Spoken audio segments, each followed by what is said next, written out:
All right, so we're good. Are we live? I think we are. Hello all and welcome back to the Women's Football Chat Live. We are back with the return of WSL action as we're here into game week 18. We're nearing the end of the season now, 5 games left to play for many of the teams. And today we are watching as London City Lionesses welcome Chelsea. It'll be interesting to see these two sides match up today. We saw, of course, the two sides meet at Stamford Bridge earlier in the season. Chelsea winning 2-0 in that game. Now they meet at the Copper Jacks Community Stadium. Oh, not the Copper Jacks. Sorry, it's the Den today, of course. So it's going to be interesting to see what London City can do against Chelsea. Chelsea have been much improved in recent weeks, obviously winning the League Cup last Sunday, beating Brighton in the week.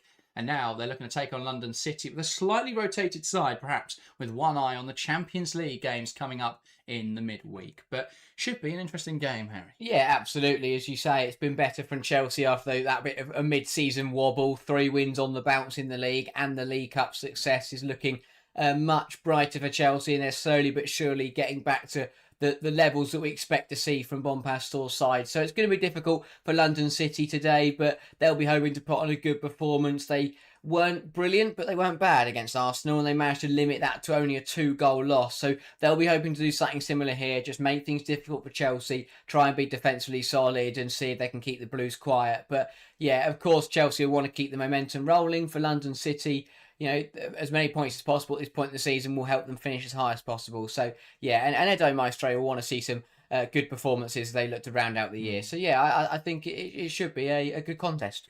Yeah, indeed. Thanks everyone that's getting involved in the live chat. Rising welcome to the stream says, love the costume change up the Chelsea. Yes, I had to go and get the Chelsea shirt on ahead of this game after we've just watched a very thrilling Asian Cup final. Japan taking on Australia and winning in that one. But yeah, now our attention turns back to domestic action. Chelsea, of course, without a few players because of that competition. London City likewise. And let's have a look at how that impacts the teams. We'll begin with the home side, London City. A 4-2-3-1 today for London City. In goal, Elena Lete. A back four then of Fernandez, Lenari, Sangare and Pattinson. Midfield pivot, it's Rylov alongside Gayoro, or I should say Marzetto alongside Gayoro. On one wing, Godfrey. On the other, Nikita Paris. Daniele van der Donk in the 10. And Aslani leading the line. What then do we make of that team? Yeah, I think it's a good side. It's got a lot of quality. I think that obviously there's a couple of changes with players missing and players not being available through injury. I think that it's overall got a lot of quality in it. I like that front four for me. Has a lot of promise. Obviously, Godfrey has enjoyed quite a good spell of late. Paris is reliable as ever, and the quality and experience of Van der Donk and Aslani that makes up for a nice front four. And obviously having Aslani in there will allow Paris to come a little bit more centrally when they look to come forwards. But yeah, it's a very, very good side. The big test will be defensively. I thought that their box defending against Arsenal was very, very poor, so they're going to have to be better as a back four. No Goldie makes sense. I thought she really struggled in that game. So yeah, they'll be hoping that as a back four they can be a lot tighter defensively. Yeah, absolutely. Well, let's take a look then at the Chelsea side. The visitors in today's game, a 4-2-3-1 for the Blues. In goal, it's Hannah Hampton. A back four then of Nuskin at right back, Buchanan and Berman the centre halves, with Chloe Sawi in at left back. In midfield, Potter plays as the deepest option, with Captain and Cuthbert either side of her. On one wing, it's Carnreid. On the other, Alyssa Thompson. And leading the line, Aggie Beaver-Jones. Interesting end to see Chelsea then. Sawi coming in for her first start for Chelsea. Potter starting consecutive matches after a strong performance against Brighton. Bonpastour backing the youth and perhaps resting with one eye on Arsenal in the week. Yeah, I think it's a perfect situation for Chelsea. You're playing a side that are weaker than you. I think that, especially with the Champions League as well, and with the quality of youth, I think it presents a great opportunity for Bonpastour to bring the youngsters in.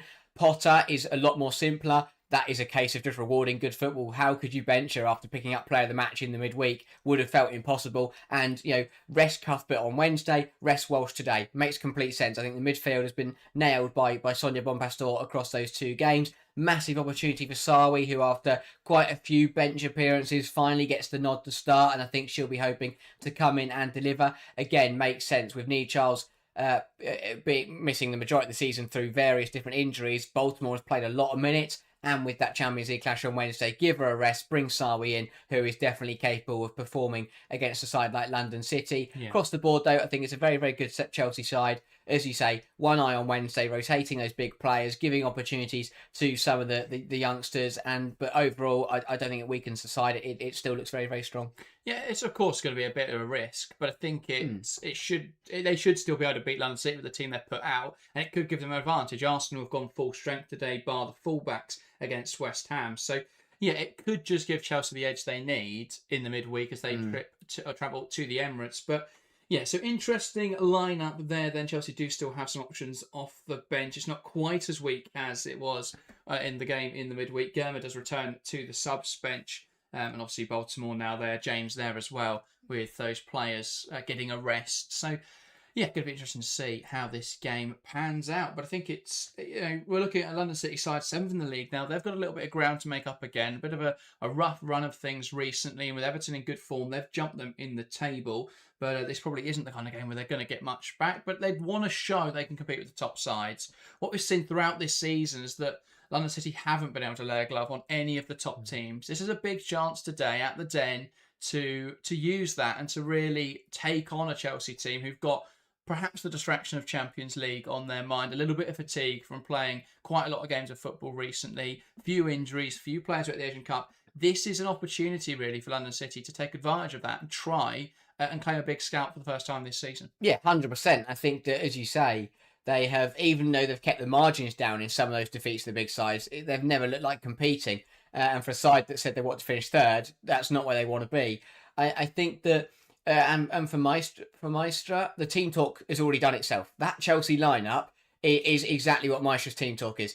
All he's got to walk in there and say is, look what they've done to their team. They've rotated, they've brought in youth players, they've dropped their big stars because they think they're better than us. They're more focused on Wednesday, so let's go and surprise them. As an underdog manager, that makes your job so much easier because for the players for London City, that should be the motivation. The fact that Chelsea are rotating against you is not nice, so go out there and show why they shouldn't have rotated. That will be the team talk from Maestre, which makes his job a lot easier. And for London City, they should be fired up and fancy themselves against a rotated side. Be assertive, be aggressive, get on top, try and, not get on top, because that's very difficult to do against Chelsea, but try and just put them under a little bit of pressure and see if they falter. But yeah, I think that it is an opportunity for London City with Chelsea's focus elsewhere. And I think that, they'll be disappointed that Chelsea have started to come into form recently. But as you say, I think they'll still fancy it.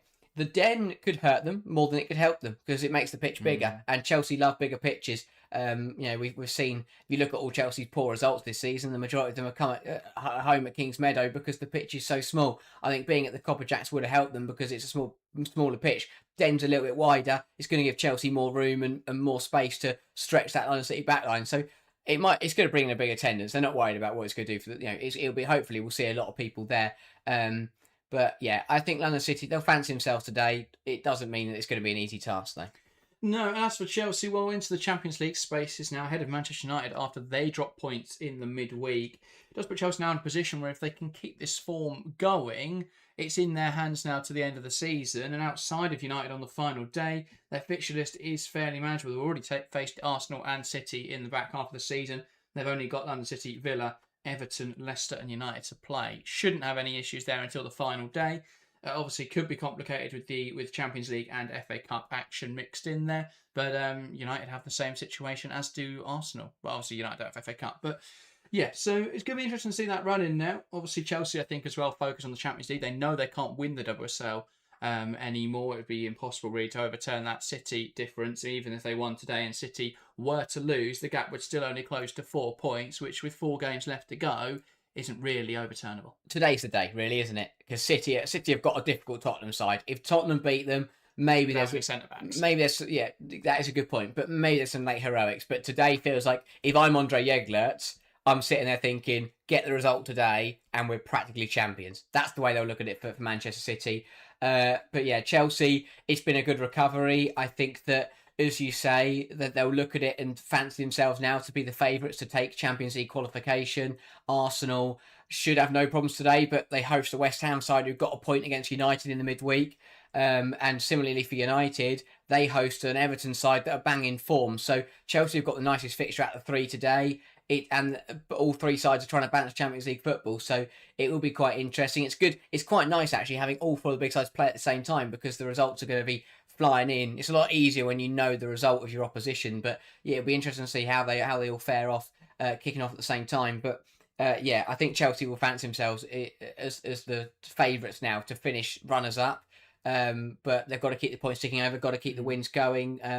But yeah, they've got the nicest fixtures, and I think today they've got the nicest. I mean, London City presents should be a winnable game. I think it could be a case that whoever wins in the Chelsea Arsenal tie finishes third, and whoever loses finishes second, because we're in a position where both teams have got very manageable fixture lists. Arsenal played everyone now; they don't have to play any of the top sides, any of the top three, so. They've got a very manageable fixture list. They've also got the extra games in there. If they win their games in hand, they go up to second. If they get past Chelsea and are into the semi-finals, they'll probably have to rest again. As we saw last year in the WSL, their form dropped off because they had to rest up when they had those Champions League matches. I think it will be vice versa. If Chelsea can get past Arsenal over the Champions League quarters, they'll probably rest up around the semi-final games, and that could see them drop some points. So. Yeah, it all depends on how deep teams go in Europe, but I think that will play a part. As United obviously still in the mix, that a lot could depend on how far they go in the Champions League this season, but they have been in poor form recently, and they've still got Chelsea on the final day.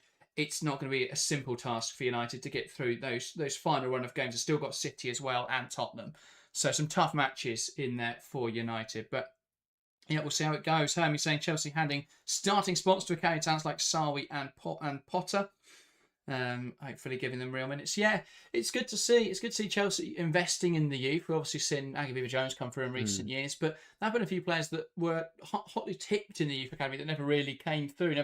Nothing's really come of that. But yeah, good to see Chelsea investing in the youth. Good to see Potter getting a chance. She was fantastic in the week. Great to see Chloe Sarwi starting this morning.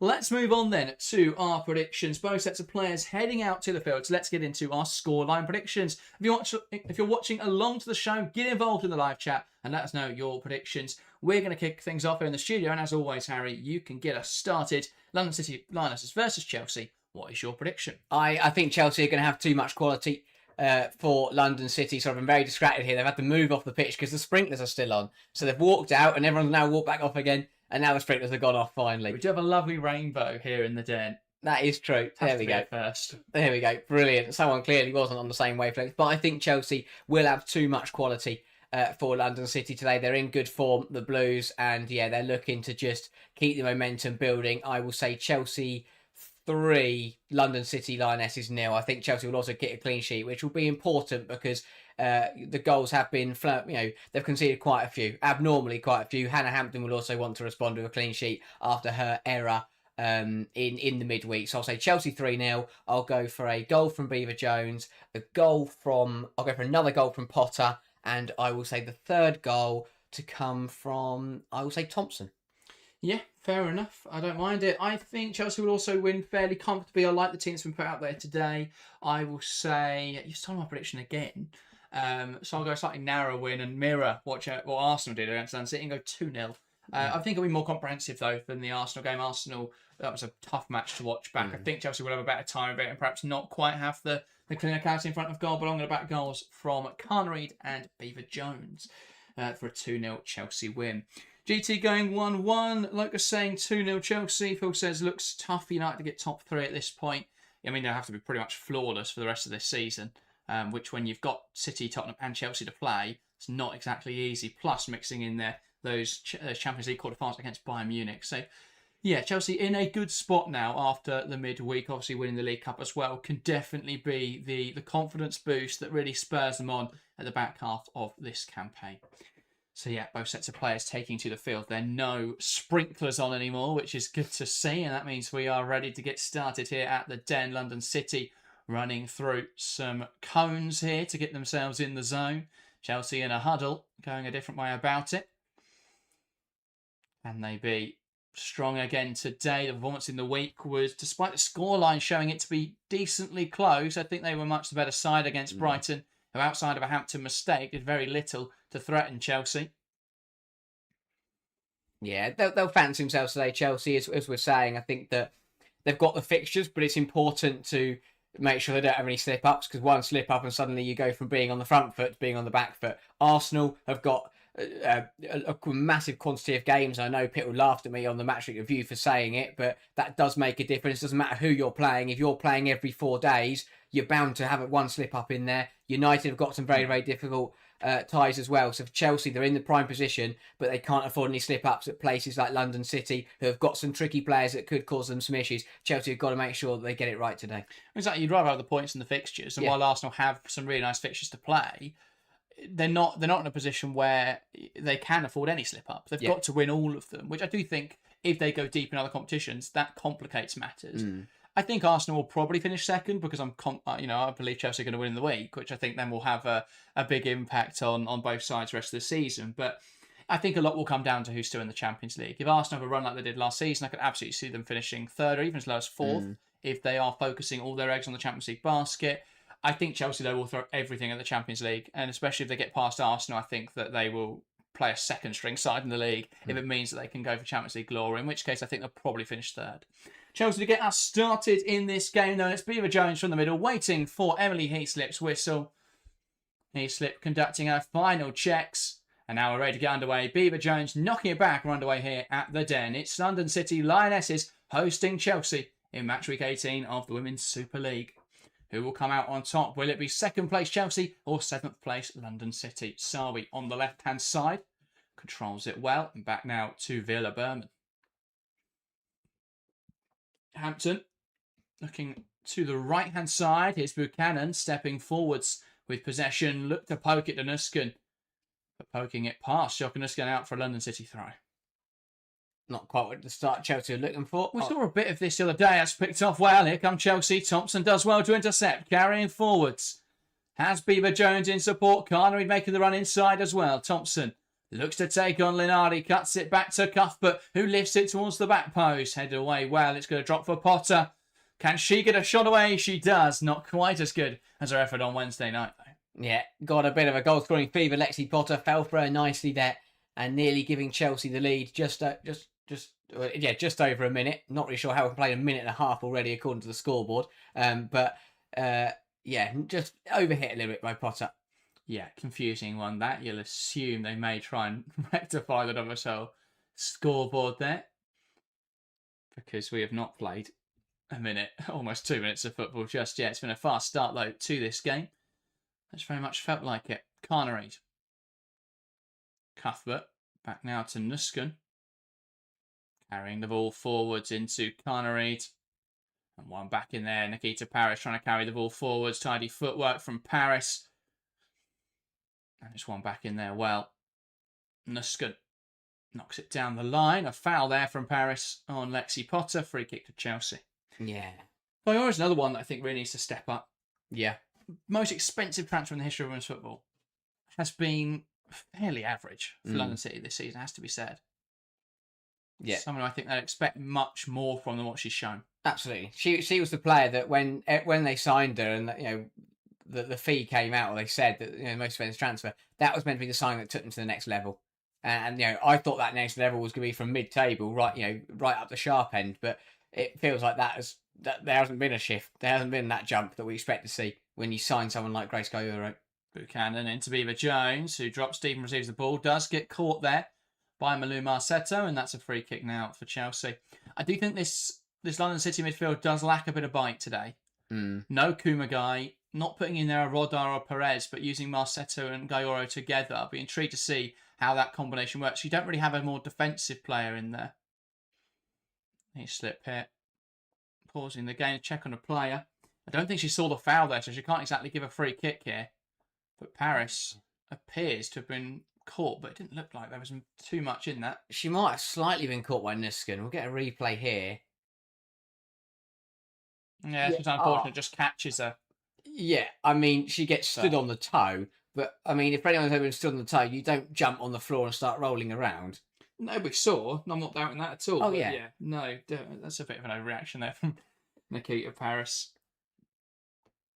And an early start in the game between Arsenal and West Ham. It's Arsenal 1, West Ham 0. 3 minutes in to that game. Not great defending from West Ham side, who are very good defensively against United. Carnery comes forwards. Linari does well, stands her up and knocks it out for a corner. Yeah, it's a good start for Arsenal. Exactly what they need to do, because unlike United, as United proved, on Wednesday, that can get difficult. But scoring early just puts to bed any fears of dropping points. Well, unless West Ham spark a brilliant comeback. Indeed. Corner now for Chelsea. Nuskin over this. Plays it short to Thompson. And now it's the edge of the box with Potter. Potter feeding it wide to Cuthbert, who's going to come inside now. Can she get the shot away? Drilled in there, blocked wide. And Lete does well to stop that going for another corner. Yeah, I'm not sure whether Cuthbert mishit this or was purposely passing. I think she was making the pass. I think that's the wrong decision. I think Cuthbert's movement was brilliant there. She had the time to probably just blast that towards the near post. Didn't quite work out, but London City are really struggling to get a foot on the ball in the first 5 minutes. Ryzen says, feel like the clock is off. Which one, Ryzen? Because we started our timer at the start of the game, and we are 40 seconds behind the official one. So I think the official time's off. There we go.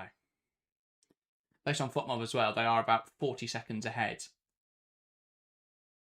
How do you start a timer at 40 seconds ahead? I don't know. Sky Go as well, so it's going to be on demand by 30 seconds. So they're well off. Yeah. Sarwi carrying it forwards. Strong challenge. And back now with Thompson, who looks to cut inside. Berman.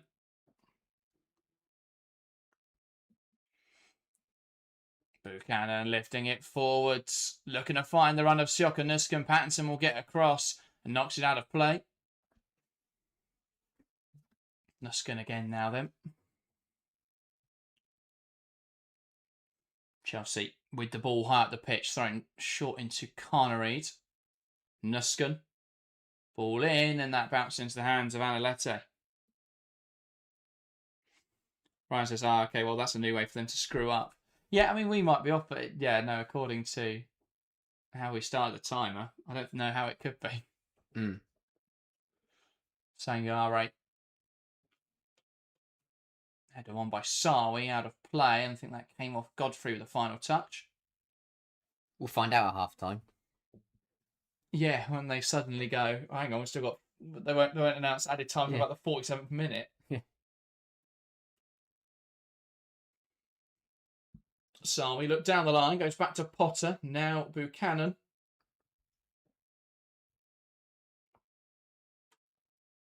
Showdo's asking who scored for Arsenal. Stina Blacksania set up, I believe, by Chloe Kelly, Phil said.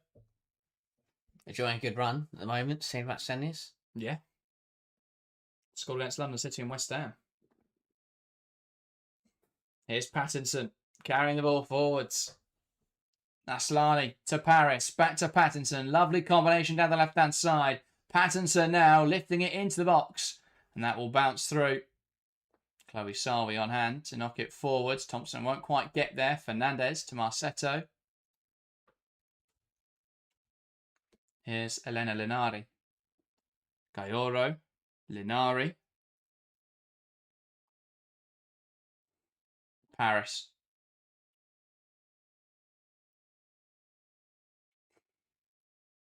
Nuskin around the corner to Buchanan. Now into Cuthbert. City pressing well here to force Chelsea into their own corner. Hampton. Villa Berman.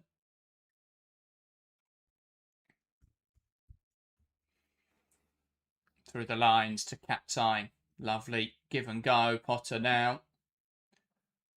Into Sarwi. Finds the run of Captain, who can't quite hold on to it.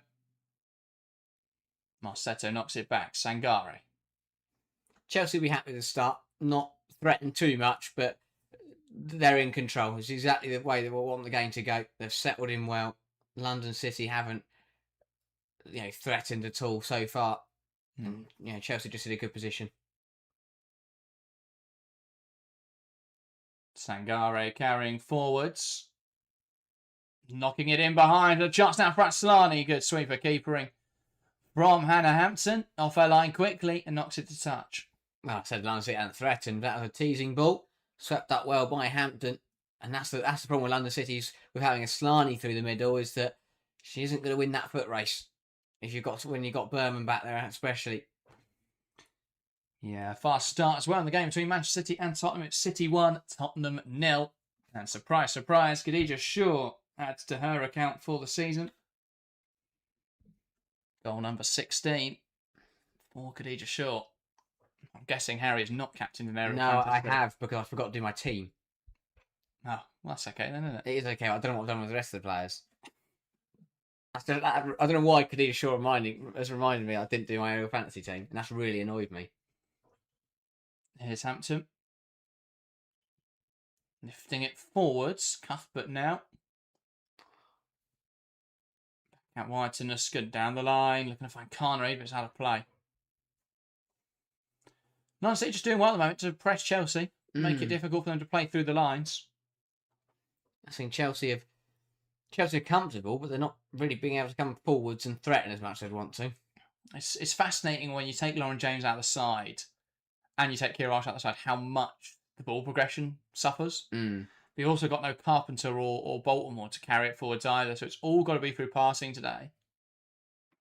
And short passes and just being able to work your way through. It's Godfrey dropped in to receive. Did well there to resist the challenge of Lexi Potter. Cuthbert now putting Linari under pressure. Linari running out of room. Does manage to get out to the left-hand side where Pattinson's found a bit of space. Ball down the line. Has a slightly gone early there. She has gone too early. Offside and a Chelsea free kick.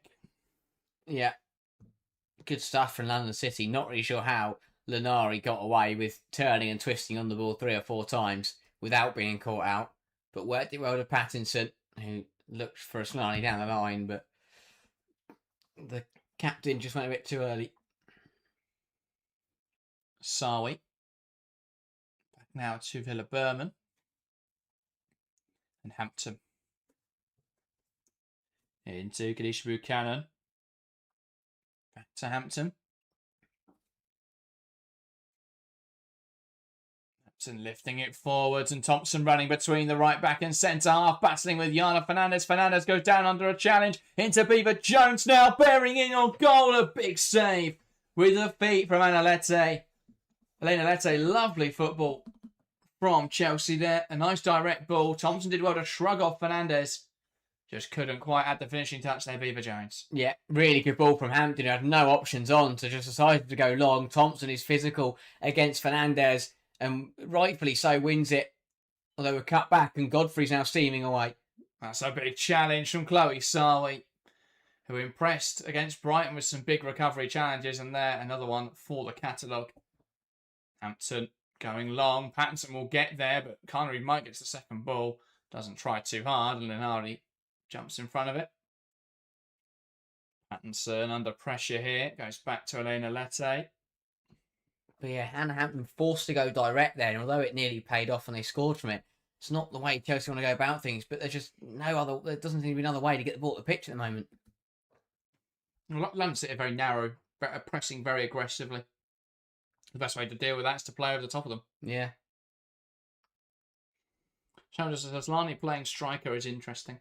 Well, a moment ago we saw perhaps where the deficiency lies. London City coming forwards now. Yana Fernandez puts it across the face of goal, and Chelsea will let that run. Nuskin now knocking into Paris and out for a throw. We saw a moment ago because Aslani made that run in behind, but she had to go so early in order to have the pace advantage. And that's perhaps where, having a 36, 37-year-old leading the line is going to be a slight issue. Yeah. Nuskin now with a throw-in. Short to Cuthbert. Pivots and knocks it forwards. Midfield battle. Neither side really bringing it down. Beaver Jones heads it and Pattinson wins it. And now Beaver Jones win the second ball. Playing it towards Carnery. Sangare, though, gets across. Got to be a better ball. It has. I think Carnery's backed out of 2 challenges now, though. Yeah. Where if she goes for that, at worst, she commits a foul on Sangare. At best, Sangare fouls, she gets a red card. Yeah, yeah. Dog say. Don't think so. Can't even have the ball. That's handball. Never mind, moving on. Nuskin back now to Buchanan. Here's Hampton. Looks out to the left-hand side, and it's a lovely hit, low pass, a real daisy cutter into Sawi. Captain trying to link up with Thompson. Just a miscommunication there. Thompson was in the right spot, then darted inside as Captain played the pass. It looks difficult for Chelsea at the moment, and that's fine. You know, we're only 13 minutes in, so. But as you say, without all those different components that usually progress the ball, it just looks like a real chore to get the ball up the pitch at the moment. And that little combination there is just a misunderstanding between players who haven't really played much together, Captain and Thompson. Yeah. Thompson wins it back in midfield. Now Sarwi. And then you add into that left-hand side Sarwi and Potter coming across to help, who are both, well, second start for Potter, first start for Sarwi. Here's Hampton.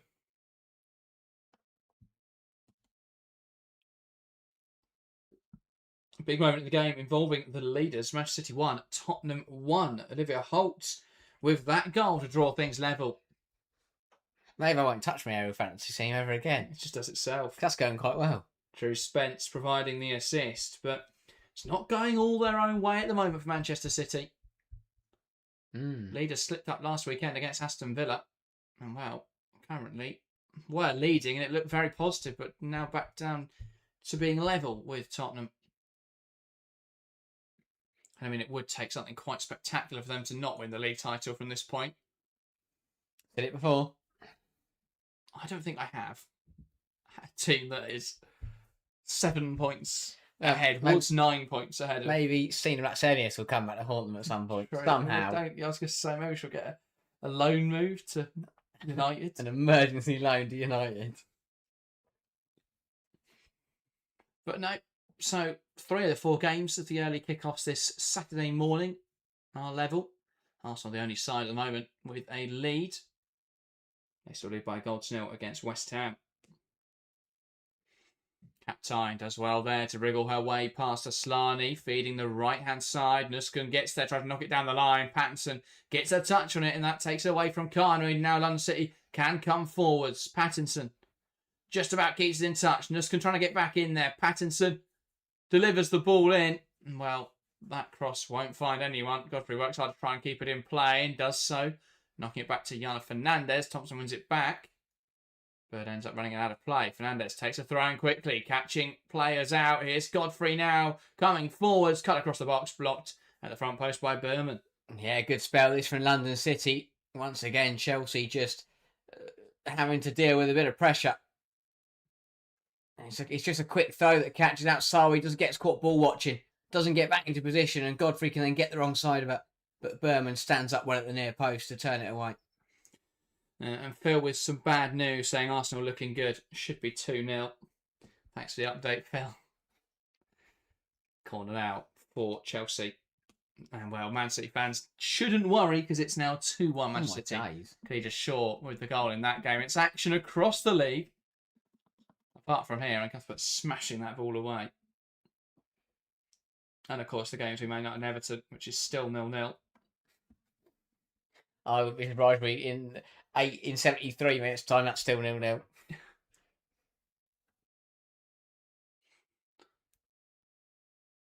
Cleared short with a brace then in that game.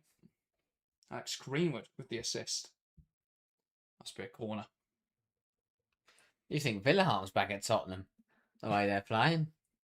Well, the spirit is for that centre-half partnership, Nilden and Bartrip. Nilden? I mean, Rybrink wasn't great, to be fair. Who left back then? Blackstad. Oh, right. Oh, yeah, I mean, that is a good point. You've got to change something, haven't you, after losing to Everton? Coming forwards now is Vika Captain. Can she feed Alyssa Thompson down the line? She's going to try to. Yana Fernandez with a strong challenge. Knocks out of play. Good defending there from Fernandez. Yeah, it does well. Yana Fernandez gets back in, keeps pace with Thompson, which is a very difficult thing to do, and times the challenge well. Yeah. Chelsea just looking to respond after what's been a good spell from the hosts. Beaver Jones lifts it across, looking for Nuskin, who tried to bring it down, cleared away well. And that run all the way through, and there's an offside flag up there anyway. Oh, I can't wait to see Chelsea have a proper right back. Nuskin's obviously doing a great job, but it's just an unnatural position. Yeah, I mean, what's happened to Lucy Bronze? Just resting her, I'm guessing, ahead of the... Obviously, Bronze on the bench today. Resting her ahead of the Arsenal game. Presumably, she'll have to start that game with Carpenter. Yeah. Only, once she's back from Australia, that'll be, Monday, Tuesday? Mm. And they play on Tuesday. It's Carnery, picks up on a poor pass out. Can they make it work here, Chelsea? Slightly too hesitant there from Carnery. Cuthbert now into Beaver Jones. Nice turn. Finds Thompson, tries to play it forwards. Blocked by Fernandez, having a good first 20 minutes. Thompson trying to create space for the cross. Sarwi forced backwards, and now Berman through the lines. Captain, nice control. Can she find the cross now? Looks to cut it back. Marsetto clearing it away. Buchanan moves it wide. Nusken gears up for the cross. That's a great delivery. A bit of a miscommunication in there, though. And two Chelsea players running into each other trying to score that goal. How was it not met by Captain and how was it not met by Thompson? Both of them very, very close to the ball in. Going to need to see a replay because they were in the shade on that far side. Not really sure who hit who. And there's a London City, I think Yana Fernandez in the mix as well. But somehow, neither of them managed to turn it home. Here we go. Good ball in from Nusken into a dangerous area. It's Captain and Thompson that come together and then, no one able to score. Yana Fernandez in a Chelsea sandwich there. Indeed. And while it's all happening at Man City, Tottenham, Man City 3, Tottenham 1. Wow. Khadija Shaw has a 20-minute hat-trick in that match. Oh dear. If you're Tottenham, oh dear. Yeah, indeed. Tottenham lost the reverse fixture by a similarly heavy 5-1 scoreline. It's already 3-1. I think they take 5-1 at the latest rate. Wow. Not a good... I mean, I know they're missing both centre-halves, but that is really poor. And City, well, they're looking to see off the title in style, aren't they? Shows there must be a record. Yeah, I don't know where... is it the fastest WSL? I don't know what the fastest WSL hat-trick is. I feel like Better Olsen's probably come on and scored one this season, but... It's not quite Sadio Mane, but it might be up there. Yeah, I don't know what the record is. It's ridiculous, no matter what the record is. That is true. If she got to like a double hat trick in the first half, then that's probably a record. Yes, probably. Sarwi, Captain, Thompson. Tries to find Sarwi again, out of play though. That'll be a London City throw-in.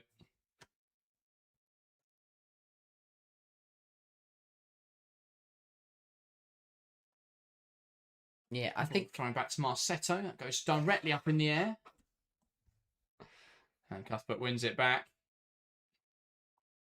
Buchanan being a bit more direct. Nodded on well by Beaver Jones. And Carnery is in there. Joanna Ritson Carnery pokes it past the keeper. And Chelsea lead in this game. A nice direct ball from Buchanan. Nodded on brilliantly by Beaver Jones. And Joanna Ritson Carnery does the rest. A well-timed run in behind. A tidy finish to poke it past Lette. And it's London City Lionesses 0. Chelsea 1. Brilliant from Chelsea. It all comes from a really silly decision from the London City throw when Marsetto receives it and just volleys it directly up in the air.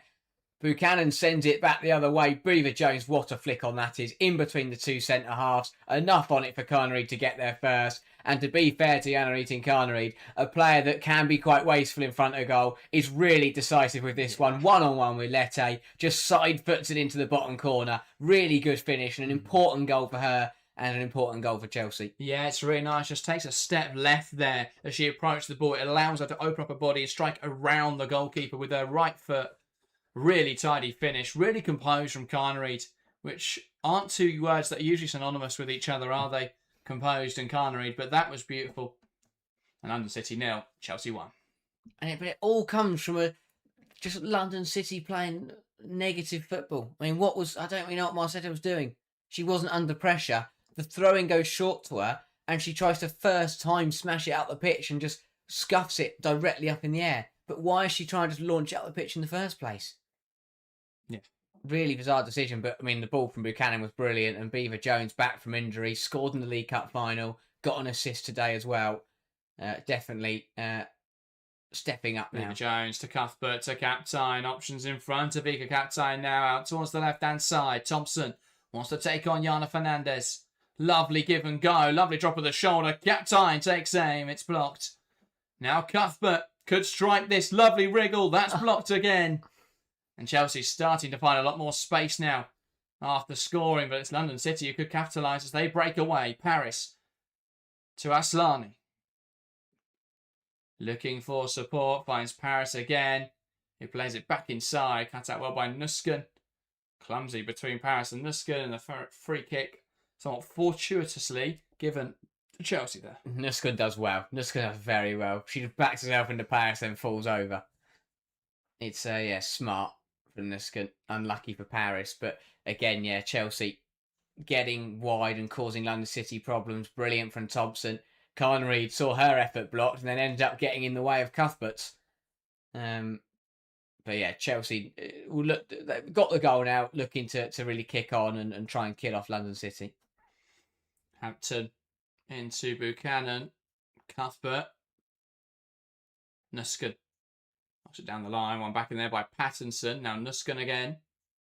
Here's Beaver Jones. And wide to Carnereid, who's carrying the ball forwards. Cut out well. And now Paris.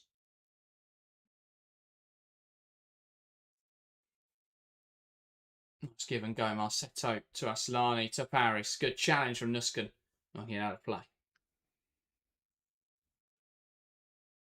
Yeah, important passage this. Not only for London City to keep themselves in the game, but we saw how Brighton managed to immediately respond against the Blues in the midweek. And then from there, it was a very... the scoreline was very tight, and Brighton managed to hold on, keeping the margin down to 1 right until the very end. London City will hope to do the same here. They can't allow Chelsea to start to build up some steam and start to get a couple goals ahead. Ball in from Fernandez. That's cleared away to Sarwi. Back now to Berman. But City in control. There'll be a little gutted. Results elsewhere aren't going their way. They know that if Chelsea and Arsenal both lose today and Manchester United draw or lose, then they could win the title next weekend against Manchester United. Manchester United. Fortunately, that doesn't look like it's going to happen. Chelsea and Arsenal both leading as it stands. Sangare back to Lete. Pattinson. Gayoro to Aslani through the lines, and it's Nikita Paris now bursting towards goal. Berman comes across now the angle. Paris comes inside and goes down under the challenge there of Ika Captain. Wasn't a lot in that, but there is a free kick now on the edge of the box for London City. Yeah, I think it is just enough. Paris feels the toe on the arm and goes down, and Captain. Let's have a look here. Was there much in? Oh no, no way. That is laughable. Yeah.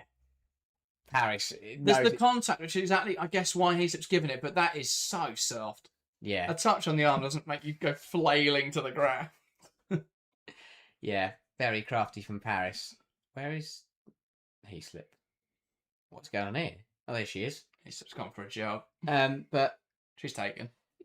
He just lays it at the corner. It's a soft one, but I think the problem for Chelsea came further up. Buchanan stepped up and got robbed, and then Nusken inexplicably just ran 15 yards just to lose the challenge and get there last, and then that left Paris with lots of space to run into. This is right on the edge of the box here, which makes it a little bit difficult to know what to do with. It's going to be tough to get it. That's a big 10 yards. Yeah, I mean, that is a deep line, yeah. It'll be tough to get this up and back down again.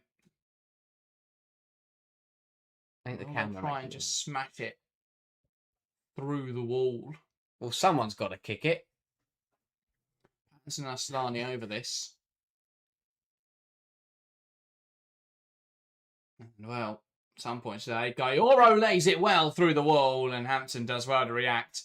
A good save from Hannah Hampton. Yeah, I mean, I quite like that routine. Made it look quite obvious that it was going to be Aslani or Pattinson, and then Gayoro just runs onto it. But very straight. Hampton wise to it. And a bit of a wasted free kick, really. Hit way too straight. That's a bit of a poor back pass from Captain, but we'll reach Hampton. Hampton finds Khadija Buchanan. And now Nusken tries to play it inside. It takes a bobble on its way, but it does find Beaver Jones. And now Cuthbert Short on options here. Back to Buchanan under a lot of pressure. Does well to carry forwards and slides it into Potter. Lovely turn. Marsetto pulls her back, and that will be the first yellow card of the game. Really, Marsetto booked for a professional foul. Paris now about something. Possibly that Captain didn't get booked, but Marsetto has been. Could be a complaint there, but I mean, Captain didn't touch her. Probably it looks soft, but it's still a yellow card. She pulled her back. Yeah. Phil says Paris has been getting worse for diving as her career has gone on. Well, yeah, that was a particularly egregious one.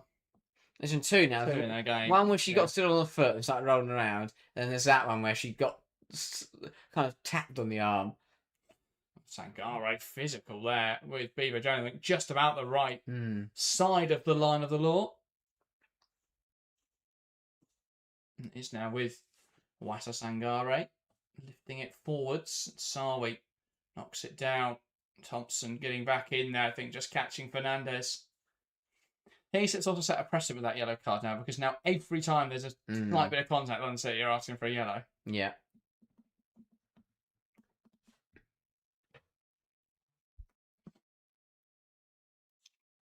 Lucas has just done another centre-back better than Buchanan, or just play it in the easier games.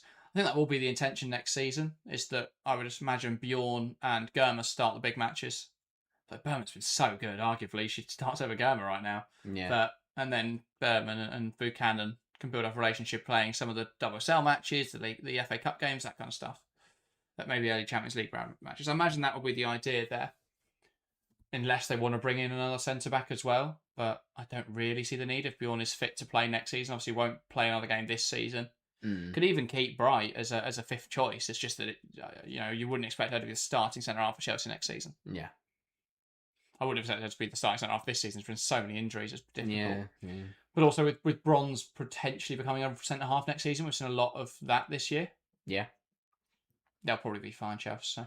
Wouldn't need obviously a right back in that situation. But... Yeah, I think they want someone more attacking though, someone who's a bit more like Carpenter. So it's a like for like replacement in there. That isn't shocking us. Yeah, exactly.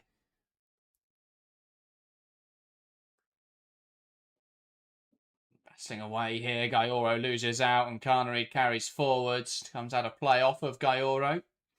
Yeah, London City did this quite well in the Arsenal game, I thought. They're very good at making the games scrappy. Yeah. I mean, I don't know whether that's a compliment or not, but it's a compliment in terms of it makes it difficult for the opposition, but it's not a compliment in terms of it's not very nice football. But they're very good at getting in those kind of close combat areas that just make it difficult to play out and work. Carnery lifts it in there, punched away well by Lette, and now hooked out of play, and that will be a Chelsea throw-in. Yeah, they're very good at making it messy, which, as I say, it's pros and cons. But it does mean that it has just stopped Chelsea a little bit from getting into a bit of a rhythm or a bit of a flow. Indeed. Sawi throwing it long, looking for Beaver Jones. He tries to turn inside. Chance now for Cuthbert, who escapes the challenge and can't quite get there for another touch. Lette does well to come off her line, but that was a reckless challenge from Linari, I think it was in there. Yeah, what a let-off. Just threw herself to the ground in front of Cuthbert, who did very well to go round it. From Sawi. Lovely little drop of the shoulder there to find Beaver Jones. But yeah, as you were saying? Yeah, I mean, I think Cuthbert someone's probably just got to run into her. The way that Lara goes down there and take the penalty, but yeah, just overran it a little bit. Lette got in well. Carnery now trying to create space for the cross. Back now to Nusken. Berman.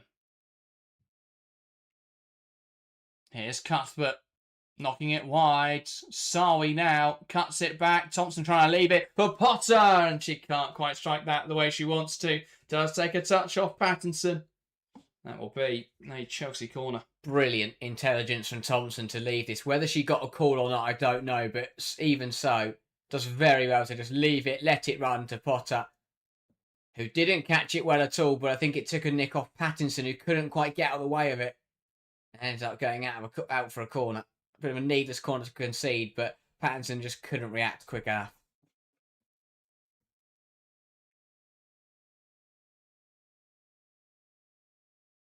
Top corner taken short. Thompson going backwards and forwards, trying to create space for Across, Cuthbert to Potter. Now to Sarwi. Chelsea probing here on the edge and move backwards to Carnareed. Cuthbert.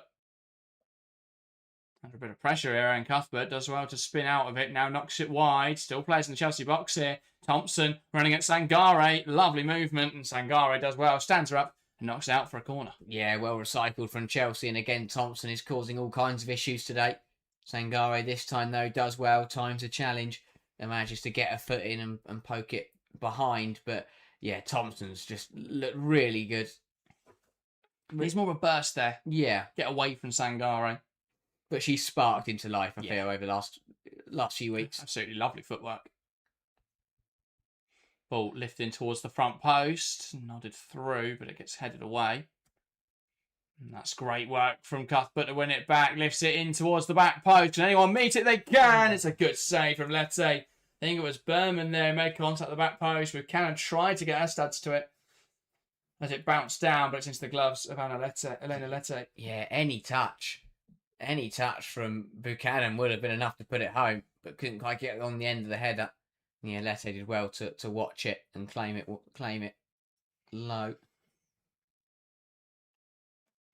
Godfrey knocks it inside. One back in there by Potter. Chelsea back in possession. Cap time. Berman. Here's Captine. Turns out, looks to the left-hand side. Sarwi now. Thompson makes the run off the shoulder. Plays it back inside to Captine. Sarwi. Into Beaver Jones. Knocking it round the corner. Here's Alyssa Thompson now. And Fernandez does well to get back in there. And Sangare on hand to make the challenge. Beaver Jones strong in her pursuit of the ball. Twisting and turning. Knocks it back now. And it's one in there by Nikita Paris. Paris to Marsetto. To Paris again. And Thompson comes across. A good challenge. Out for a London City throw-in. Yeah, again, this is exactly what I mentioned a moment ago. Fernandez makes a great challenge, but it just gets really scrappy in this corner. Sangare gets it, and then rather than just clear it, tries to dribble out, makes a mess of it, then falls over, then loses possession to Beaver Jones, and then it gets reworked to Fernandez. But it's all just a bit of a mess for London City. It's elements of playground football where everyone just chases the ball. Just seems disorganised. Sarwi there. Catching Paris. Paris calls for a yellow. Not sure how much intention there was there from Chloe Sarwi. I do see her point with this one though, because Paris is running away. I think Sarwi's probably has got away with one. Fortunate there. Because Paris gets past her. Just tangle of legs more than anything else, but probably should have been a yellow card. Man City have a fourth in their game. Caroline set up by Lauren Hemp. 4-1 now to Manchester City. Going to be a long afternoon, you feel, for Tottenham. Well, yeah. It already is a long afternoon for Tottenham. 4-1, 5-1 the last outing. May remember back to 2023 when it was 7-0 Manchester City at home. Unlikely to be that bad again. Something about City, isn't it? Something about Man City for Tottenham. Against Tottenham. Yeah, well, I think it's like sort of repayment for the men's game. My Tottenham men should never beat them all the way through. Yeah. Manchester United have finally found a breakthrough after 37 minutes. That goal from Elizabeth Turland. Manchester United 1, Everton 0. Important for United because after a 0-0 draw in the midweek, the last thing they wanted was another one. But at least they've scored. They're going to make Everton come out and play. Jess Park setting it up. Well, to be fair, they've been quite good at playing recently, haven't they? Yeah. Finding goals. All for the top sides winning then, as expected. They're all got weaker opposition. It was an odd choice with them all on today. I know that you had to put the three sides that are playing in Europe on. Yeah, why didn't they just move City Tottenham? But that's the stupidity of it. It's exactly what they've done with all the games around the Champions League. It's where they've arranged the other fixtures. They're just going to keep them, and then they'll just move the Champions League fixtures. But just be smart about it. Yeah, and they probably should have thought of that ahead of time when they did the fixtures earlier, rather than having to adjust it afterwards. And it's going to hurt the performance tomorrow. Because they want to do the multi-view thing. But you could have put Villa versus Leicester in there today. You can still do multi-view of 3 games. Yeah, but they want 4, don't they? They don't have to. But yeah. Yeah, I'm not a big fan of the multi-view thing. I think it doesn't help also the fixtures that they are. Hopefully, I imagine they're just testing it to put in the men's game, because I reckon they've done it sometimes this season. I reckon that if they scrap the 3 p.m. blackout, that's what Sky will do. They'll multi-view the 3 o'clock games. I'm hoping that then we can bin it off at the double so because we don't test it anymore. We can actually watch all the games. But there we go. Phil says, are Spurs back to normal next year if Holt gets snapped up by a big club? I don't think we're back to normal. I think they'll still be top half. I don't think Holt is. I think Holt's an incredible footballer, but one, I don't really see her getting snapped up by anyone. Who goes for Holt right now? I don't see anyone else in the league being able to get her. But even so, A, the money they'd get for her, they'd just replace her. Yeah. And B, I'd expect another big window. And they've also, Sinja Gaupset, I'd argue, is probably a better player. I think Holt's incredible, but Sinja Gaupset's also incredible. I don't know. I think, their defence has stepped up massively this year with Toko Koga. So unless she moves as well, I don't see that changing too much. But yeah, it was a lot of change at one time in the January transfer window. I think that has stunted them a little bit in the second half of the season. But the fact they didn't really have any other options but Hunt and Koga as well. And those two have worked really well at centre half. But we've seen this game and last weekend, as soon as they've put Bartrip back in, Rybrink and Nilden at centre half, they've really struggled. That was clumsy. That was really, who organised that? I have no idea. I guess it's just a case of that they couldn't really, if they couldn't move Bartrip on, they don't really budget on another centre back. True. Well, they've already got centre backs there, and it is only 2 matches, but yeah. Big question, because we're at that point in the half. Do you think the brass band have been allowed into the den? I don't know. Hope some Millwall fans they have though. Ball lifted forwards, and Pattinson will get there. Can't really putting pressure on them. This very much feels like both sides last match week. London City again, they're playing against a better side and they're not really doing anything. They're limiting them, but they're not hurting them at all. And Chelsea are just doing enough to be ahead at the moment. Not firing all cylinders, it's a rotated side, but they're leading, and that's the important bit. They'd like to get plenty of time, though, to get a couple more goals. Connery tries to find a bit of Jones, cleared out of play well there, but it will be a corner to follow. Beaver Jones thought about taking that one quickly, but will now allow Cuthbert to come over and make a routine of it.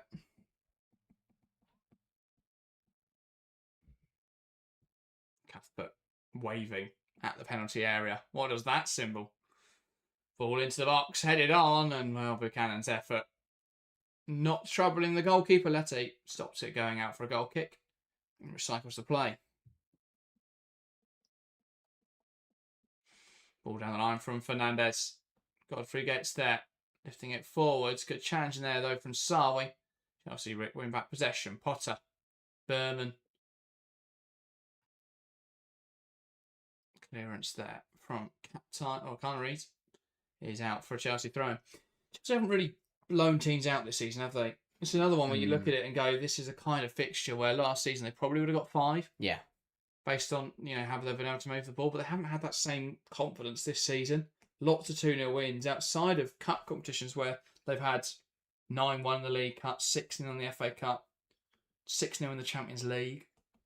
Yeah. They haven't won a single double cell game this season by more than 4, and that was West Ham. It's the only game that scored more than 3 in.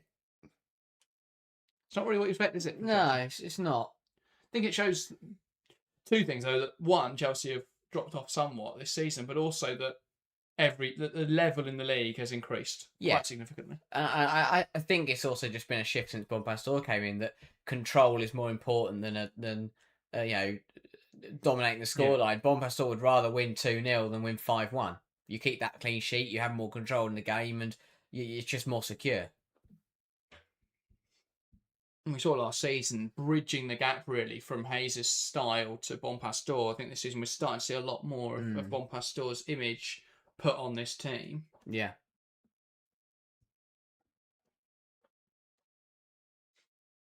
Sarwi looking down the line. The one thing this Matchweek, or these 4 results at the moment does do,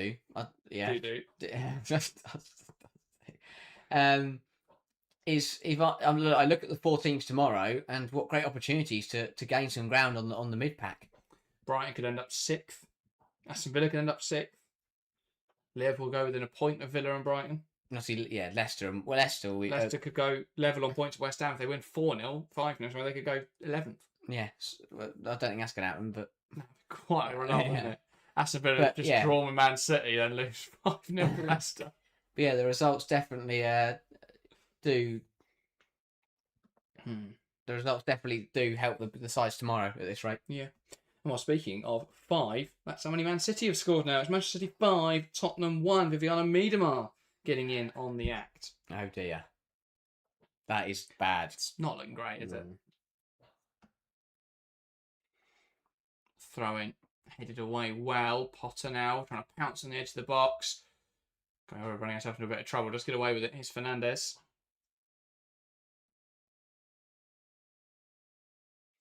Berman cliffing down the line. And we've got a minute of additional time to come. So maybe they were in time the whole time. Harry made the mistake. Here's Nuskin. Back now to Buchanan. Still not sure how. Well, we'll find out if they might have put that out early. Cuthbert. Back now to Buchanan. So yeah, they may be.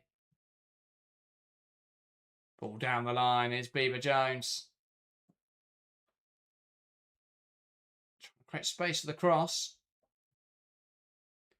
Nuskin cuts it back, blocked away well. I can't believe they've done a whole half of football with a time of 30 seconds ahead of the game. I mean, if that doesn't start the coverage this season, I don't know what would. Very true. Shadow says, do you see Tottenham and Leicester men being relegated heavily affecting the women's team? Leicester, yes. Tottenham, no. I'll turn the timer off because I think the game's ended. Yeah. Ball in from Cuthbert. So if they only just realised the timer was out. Yeah. Sorry. Back now to Buchanan. And that is the half-time whistle as we hit 46 minutes. At the break, it's London City 0, Chelsea 1. An all-important goal in this first half from Carnereid was the difference maker. That lovely move over the top, headed on by Bieber Jones, and Carnereid slotting it away well. London City have come forwards occasionally, but not seriously threatened Chelsea, while Chelsea have had a whole host of chances, not really been able to put any more away. And at the break, it's London City Lionesses 0, Chelsea 1. Yeah, the rotated Chelsea 11 doing the job so far in the first half. Yeah, London City again, just another difficult performance, really not troubling Chelsea at all. I mean, one shot, I believe? It's, one shot, one on target. Yeah, really not been good enough once again from London City again. 0 touch in the opposition box. I mean, that's just not good enough, is it? People wonder why we criticise them all the time, but their performances are just nowhere near. They're only 1-0 down in this game, so the result looks good, but the performance has just been really, really bad. And Chelsea have not taken full advantage of that, but they are leading, and I think it's music to Chelsea ears when you play a rotated 11 and the opposition turn up and play below par. That's just perfect for you. It's exactly what you're looking for. And yeah, 45 minutes, Chelsea in control, and they've just got to see the job through. But yeah, once again, London City just miles off it. Nowhere near good enough. Chelsea could have played a lot worse than they have, and this game at worst would be 0-0. Yeah, I think Chelsea played really well. To be fair, I think it's easy to look at that first time go 1-0, and they haven't forced big saves out of Lette or anything, but they have been dominant. 61% of possession that first half, 10 shots. Again, I think just finishing in the final third has been a bit of an issue. Yeah. Of those 10 shots, only 3 shots on target, and from 1.65 XG, you'd probably expect something else that was troubling Lette. But they've had a few corners where they've offered a real threat, and I think corners have been a massive point of frustration for Chelsea fans this season, where they've not really done enough with them. Yeah. And a lot of times we've seen them go to waste or hit the first player, and it's just a bit frustrating. But yeah, definitely a marked improvement from Chelsea in recent week. 2 big chances created, 1 scored, 1 missed thus far, and they've had the edge of London City throughout. Really, London City's only shot of the game was the Grace Euro free kick. Outside of that, they've not really been able to get forwards. No, they haven't. I think, even when they have, it was wasteful. We saw a couple of really poor crosses from Pattinson. Godfrey's looked bright again, but hasn't really done anything. And her and Sarwe have had a good battle. But apart from that, Paris has spent her time rolling around on the floor and moaning. And I don't think Asllani really hasn't got in the game. Again, Maestre, why would you play her up front? I really don't understand that decision. I've not really seen anything from her. I think you mentioned Godfrey there. For me, I think Sarwe's edging that battle. Yeah. Which, when it's Sarwe's first game, I think Freya Godfrey's had a fantastic season, not doubting that. But I think today you'd have expected a little bit more from her. She doesn't look as confident. I think she's lost a lot of the duels there. Hasn't really been able to complete any dribbles coming forwards. And at least I think Paris, has thrown herself to the floor a few times, but she is carrying that ball forward for London City. They've not really progressed on the right hand side. The midfield battle's getting lost every time. Yeah. There's nothing in there for London City. Without a Kuma guy to slow things down, or just someone that's going to control it. You've got Marsetto, who seems quite erratic. It makes sense. She's a young player playing in the WSL for the first time this season. Hasn't played a load of minutes yet for London City. Looks quite erratic. You've got Danielle van der Donk, who's never been the strongest, most physical player. Very technically gifted footballer and hard-working, but not the strongest. And then you've got Grace Bayoro, who I have to say feels like such a luxury player. Just doesn't put the hard yards in. So many weak and lazy passes. And it does feel harsh to judge her, but we're judging a player who is the most expensive transfer in women's football history last summer and has offered very little this season in terms of repaying that. So they've really lost the midfield battle, and that's leaving the backline exposed. I don't think the backline's done much wrong. No. I think Sangari and Linari have been really physical. That's been good to see. I think those two have also worked out when to push, when to cover quite effectively. Fullbacks had a great game. Yeah. I think Jana Fernandez done really well up against Thompson, and even when Thompson came to the right-hand side, I think Pattinson's had a good game as well. So nothing against the backline, really. I think they've done well. Lette hasn't had too much to do. I think she's done well when called upon. Couldn't really done much more with a Carnerie goal. But yeah, I think the midfield is where it's being lost. There is nothing in there for London City. I just think it's way too luxury. You've got three players in there who aren't really doing the hard work. When you look at their bench, they've got Maria Perez and Julia Rodar. Those two players have got to be sat there going, well, why are we not getting opportunities?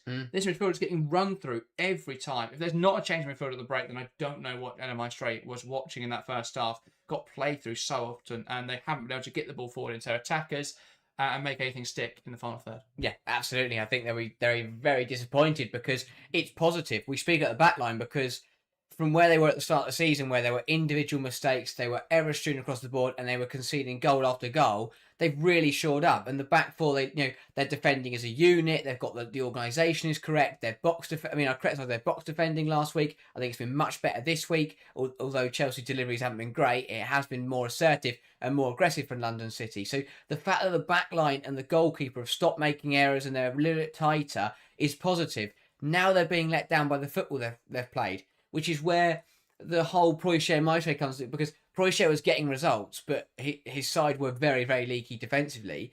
Maestre's managed to shore up the defence a little bit, but they're playing no football whatsoever. I mean, I mentioned where the goal came from, and it's because Marsetto decides to just try and first time boot the ball up the pitch, and instead gets it horribly wrong and gives it straight back to Chelsea, who 2 passes later are through on goal. And that's where I find it really difficult, because yes, Maestre has come in and he's done well. That defence is more organised, but they're still conceding some goals. I mean, if Chelsea were more clinical, they'd still conceded quite a few. And as you say, the things that are happening in front of them, it's just rubbish. To be frank, it is rubbish from the midfield and what they're trying to do. There's no football being played there. Yeah, I mean, personally, I think it always comes back to me for the same thing. That's just the squad is so poorly constructed. I feel for Proichet, I feel for Maestre. So I think Maestre's done a poor job this year, but I don't necessarily put that on him. But they have not, they've won 1 game since he's come in the league. That's frankly not good enough. But I put it all back down to the squad, where they have invested so horribly in that team that none of it really clicks, and that midfield today is composed very poorly. The backline looks decent today, but then you'll come back next week and Kumagai's in there or whatever. Yeah. I think the Asian Cup's helped them massively, because both Kennedy and Kumagai have really struggled this season playing in that backline. I think it's just there's a lot of areas of that team that don't function properly. The striker position today, Asllani's really struggled up there. and they're playing her there because they've got to force Van der Donk in the team. Yeah. But why would you get Van der Donk if you've already got Aslani? As a Chelsea fan, thank you, because it means that Chelsea could get Carpenter. But why would you have those two players? Because now Van der Donk's back from injury, you want to play them both, but you can't play them both in the same team. Yeah. So it's really difficult to manage. And now you've got Aslani playing out of position to accommodate for it. Aslani's not the kind of player that's going to make the ball stick, and we've seen that. They need a striker who's going to be physical. You're not going to get the pace advantage because Berman and Buchanan are both decently quick, especially Villa Berman. Great recovery pace. You're not going to be physically stronger if you're with Aslani against Buchanan. Yeah. So you need a striker in there who's going to be physical. I don't, look at Isabel Goodwin. I think would be much more sensible. I know she lashes at her chances, but she's much more lively, much more physical. I think would give them a different dimension.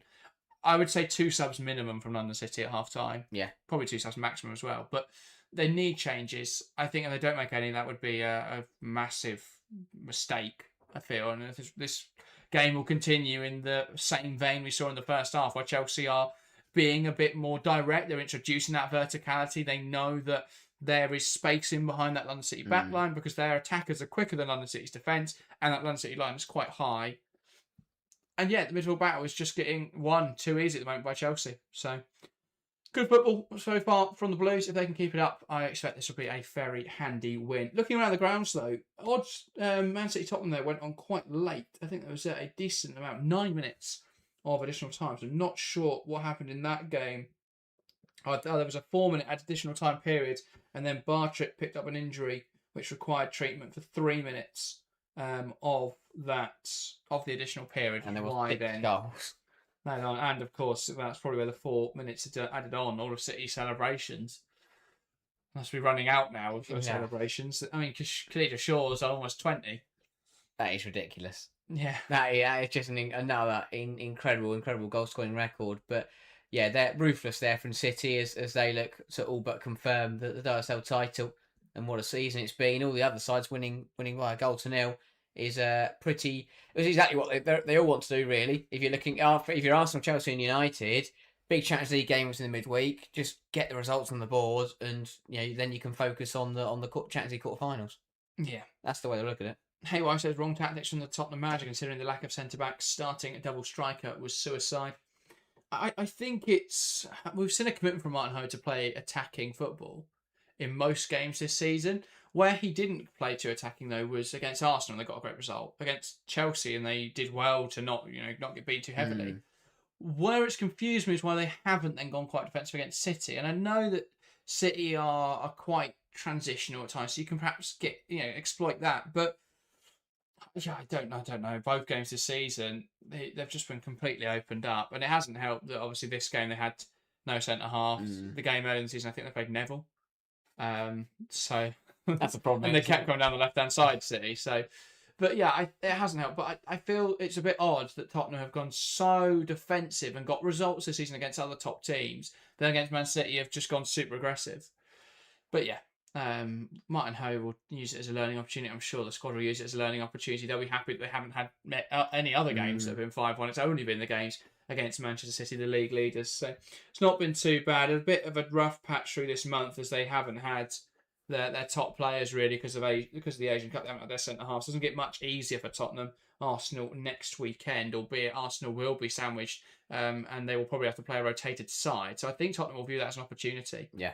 To get something there at the Emirates, but I mean Arsenal might have to go full strength there just to ensure it's the derbies, isn't it? A big one. It definitely doesn't help them in their pursuit of the Champions League, but yeah, we'll see what happens in that one. As looking across the other games, then Arsenal still leading by a goal to that 3rd-minute goal, the only difference maker.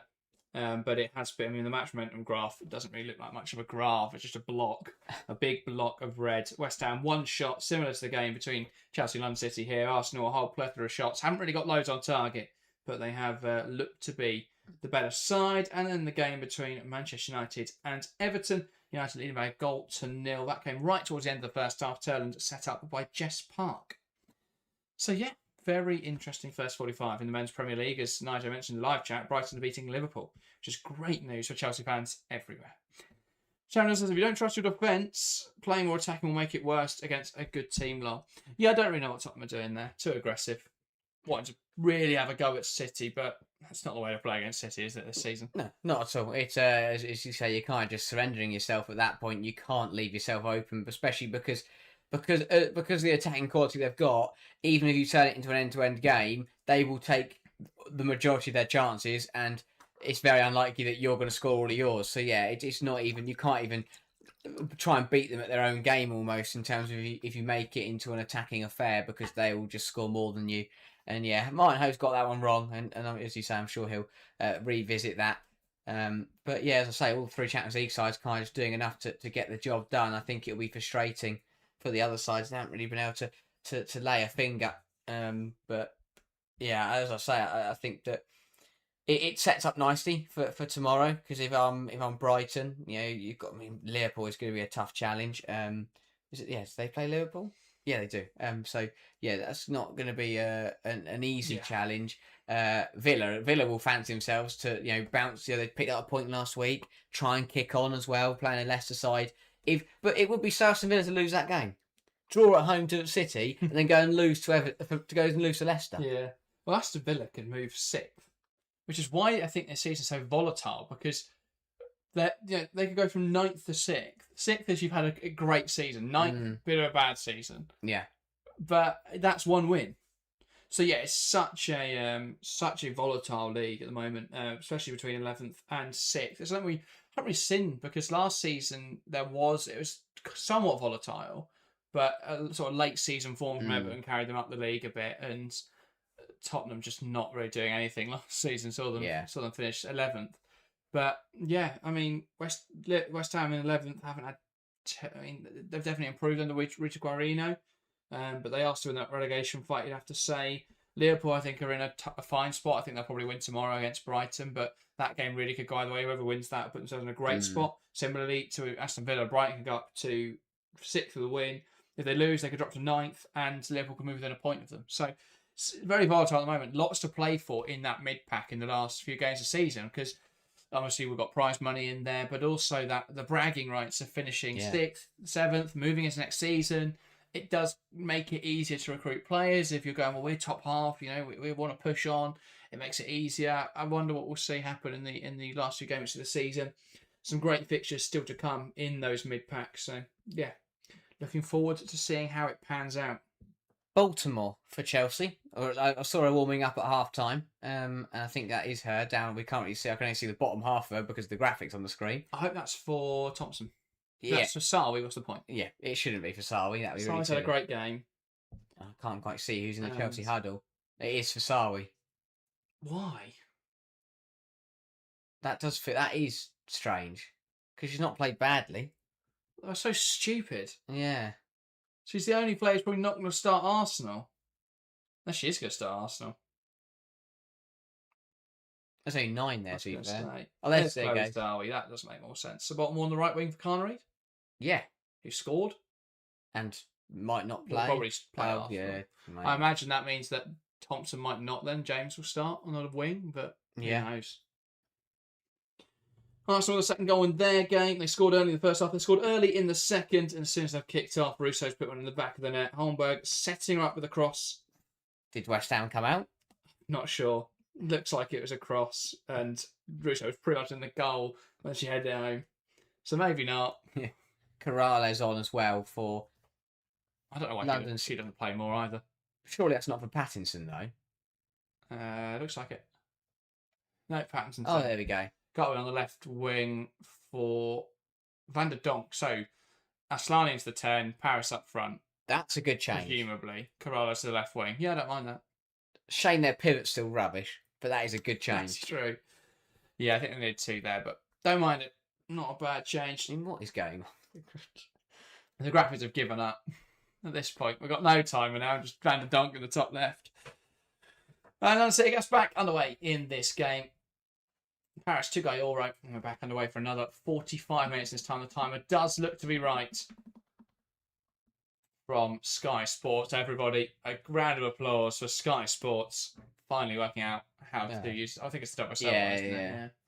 I mean, why Sky Sports don't have their own one? Well, they only do one game, don't they?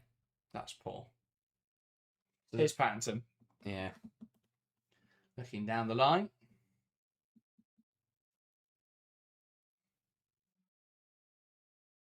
Throwing forwards, and Corrales can't quite keep it under her control. Out now for a Chelsea throw-in.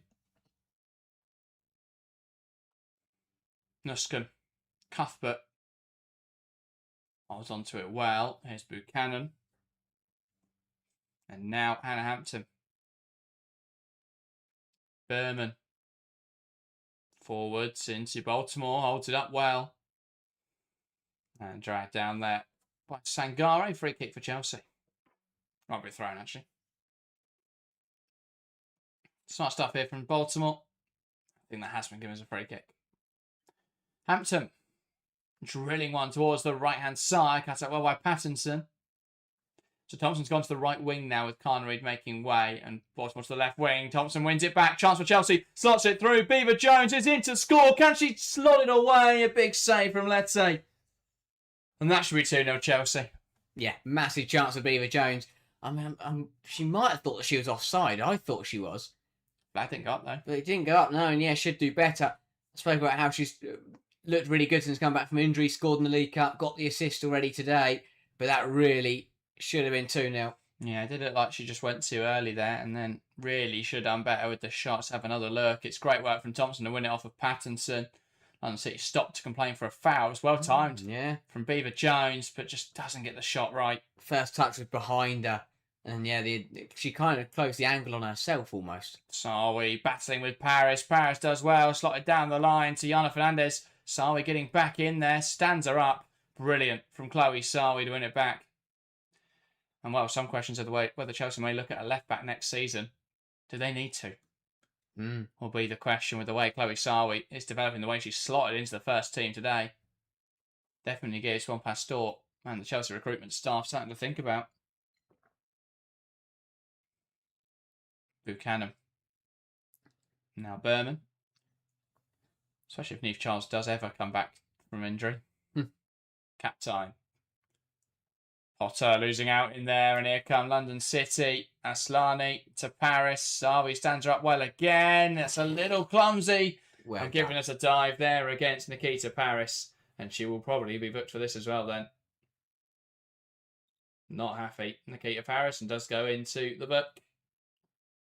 Emily Heaslip not interested in Nikita Paris' antics anymore. Yeah. The third dive of the game. Oh yeah, it's just not enough. Absolutely ridiculous. It's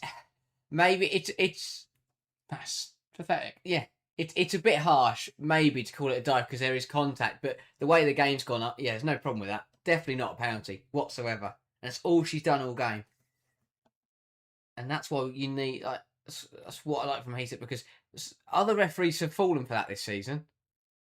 So other referees in the league would have potentially given that. Never a penalty, and yeah, deservedly booked. Cause that is the second or third time this game that she's attempted the dive, and does get punished for it. Indeed. Guy trying to carry it forwards, runs out of play. Throwing now for Chelsea. Sawi looking down the line. Beaver Jones. Now with Baltimore, Sawi.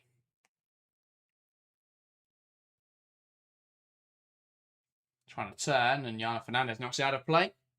Chelsea throwing now on the near side. Yeah, again, Chelsea. Oh, poor pass from Sawi. Paris looks coming the other way. Paris driving down the right-hand side. Beaver Jones trying to stop her in her track. Still going forwards. Nikita Paris gets to the box. Blocked well by Villa Berman, who came across and dealt with the danger. And that's what Paris can do when she stays on her feet. She keeps going. She wins it back and then just keeps driving. And here, when Beaver Jones runs across her, I thought she was going to fall over. But no, she did well. Got round Beaver Jones. Looked to be direct to Berman and wins a corner. Much better from Paris. Letting the ball and the actual football do the talking.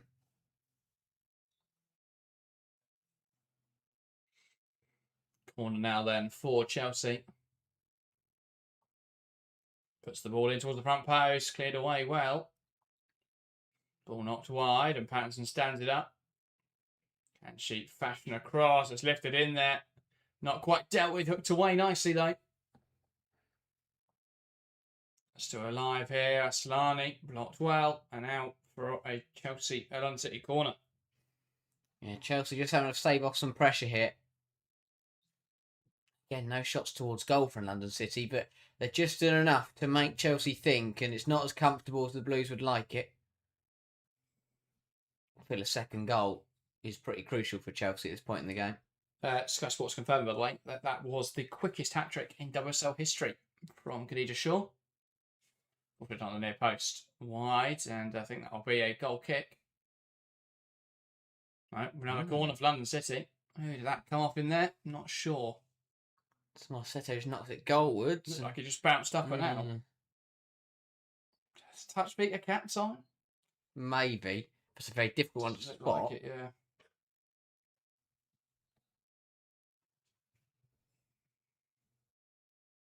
Corner now then for London City again. Delivered in towards the far post. Headed away well by Villa Berman. And now a shot from range. And Yana Fernandez not a million miles away from goal there. We saw her score a spectacular effort in the FA Cup a few weeks ago, and that wasn't too far away. Ran onto it, caught it well, and it was dipping, but not quite dipping enough to beat Hannah Hampton. Indeed, Arsenal have a third in their game against West Ham. Chloe Kelly with the goal. And Blackstonius repaying the favour for earlier, setting her up. Phil says superb goal. Probably the judge of that, Phil. Might watch that one back later. Chelsea building out now from the back. Hampton happy about the football. Another flat ball. We had that on Wednesday. Yeah. What are Chelsea doing with these footballs? Indeed. Here it's Ursula Thompson batting away with Pattinson.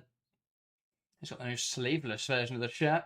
Thompson tries to play it through the lines, cut out well by Linari, and now Pattinson clearing it away. I mean, I know it's March. I know it's sunny, but it's March. Ooh. Buchanan under pressure here from Godfrey. Buchanan does brilliantly there to turn out of trouble. Kicks it into Godfrey, wins her side a throw. He will recover there, Kadisha Buchanan. And that's what is the difference between Buchanan and Bright, is that Buchanan can still recover in those foot races, finds different ways. Got a handball in there from Aslani, gets away with it. Gayoro. Battle in midfield. Gayoro just about holds on to the ball. Now knocks out to the left-hand side. Corrales. Goes down the line now. Nuskan stands her up. Corrales lifts it in towards the back post. Fernandez can't quite get there, and Baltimore now putting her under pressure. Marsetto. All up in the air, bouncing around, and that's offside. A free kick for Chelsea.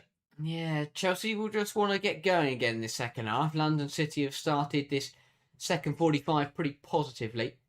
Chelsea haven't really reacted. That's a great ball again from Hampton. Baltimore tried to 3-3 Beaver Jones. Beaver Jones was miles offside though, so it wouldn't have mattered.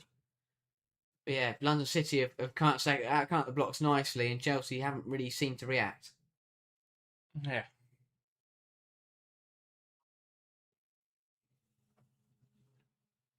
Pass across now to Pattinson, looking down the line. Looking for Gayoro. One back in there by Buchanan, gives it away. Godfrey looking for Paris. Back to Godfrey. Lovely give and go. Firing though over the bar. Chelsea have got to wake up in this second half. We're all over them in the first, but they've started to allow London City back into this one. Yeah, again, good football from London City. Buchanan makes the error and Godfrey beats her to the second ball. It's a lovely 1-2 between Godfrey and Paris. And that shot just creeping over the bar. I think Hampton may have got a touch. She has been given a goal kick anyway. Yeah, what a chance. Godfrey caught it nicely. But just couldn't quite make it work. And London City with a triple change. So they're going, they're sensing the opportunity and going for the game. Yeah. Seeking initiative here. Eder Maestre. The right idea, really. Already outshot their performance in the first half. So, Delphine Cascarino onto the field to replace Freya Godfrey.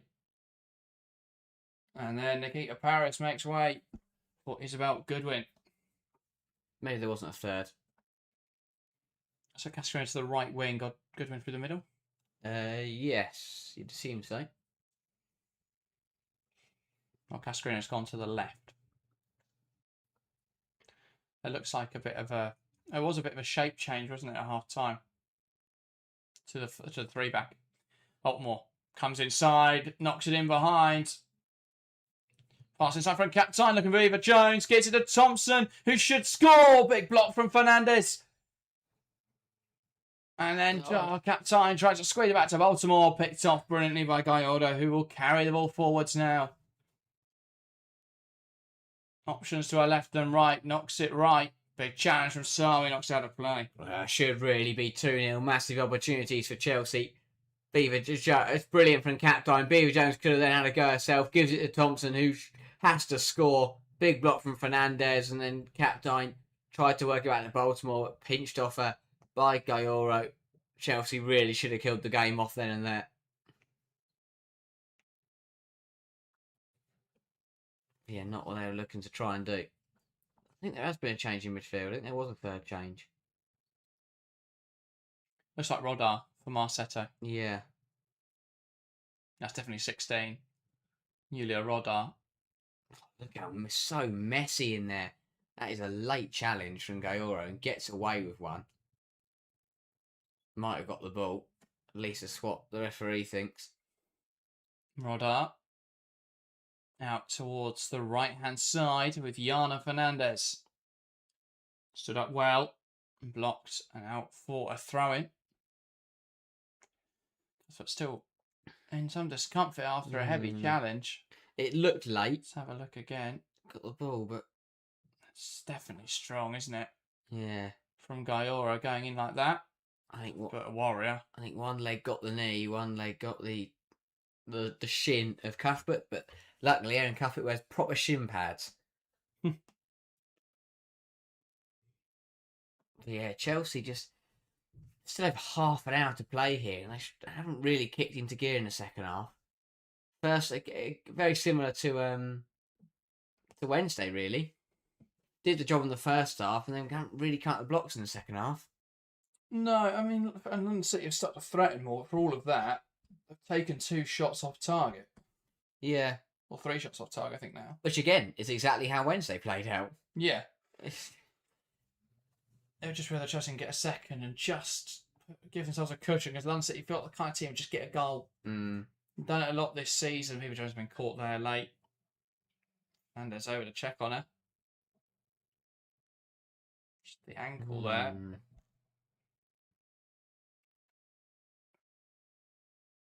Just no, the right challenges. No, that's worrying, because her right one wasn't the one that was caught. She was caught on the left ankle. So I think it was the ankle, wasn't it, that was injured before. This is a concern. This would be a big loss for Chelsea. Beaver Jones has come back in good form. Yeah, it looks very nasty. Since her injury. I'm not really sure why we're still... No, I'm not sure either. Why we're just zooming in on a player clearly in a lot of pain. Lucy Bronstedt is going to kneel in front of the camera.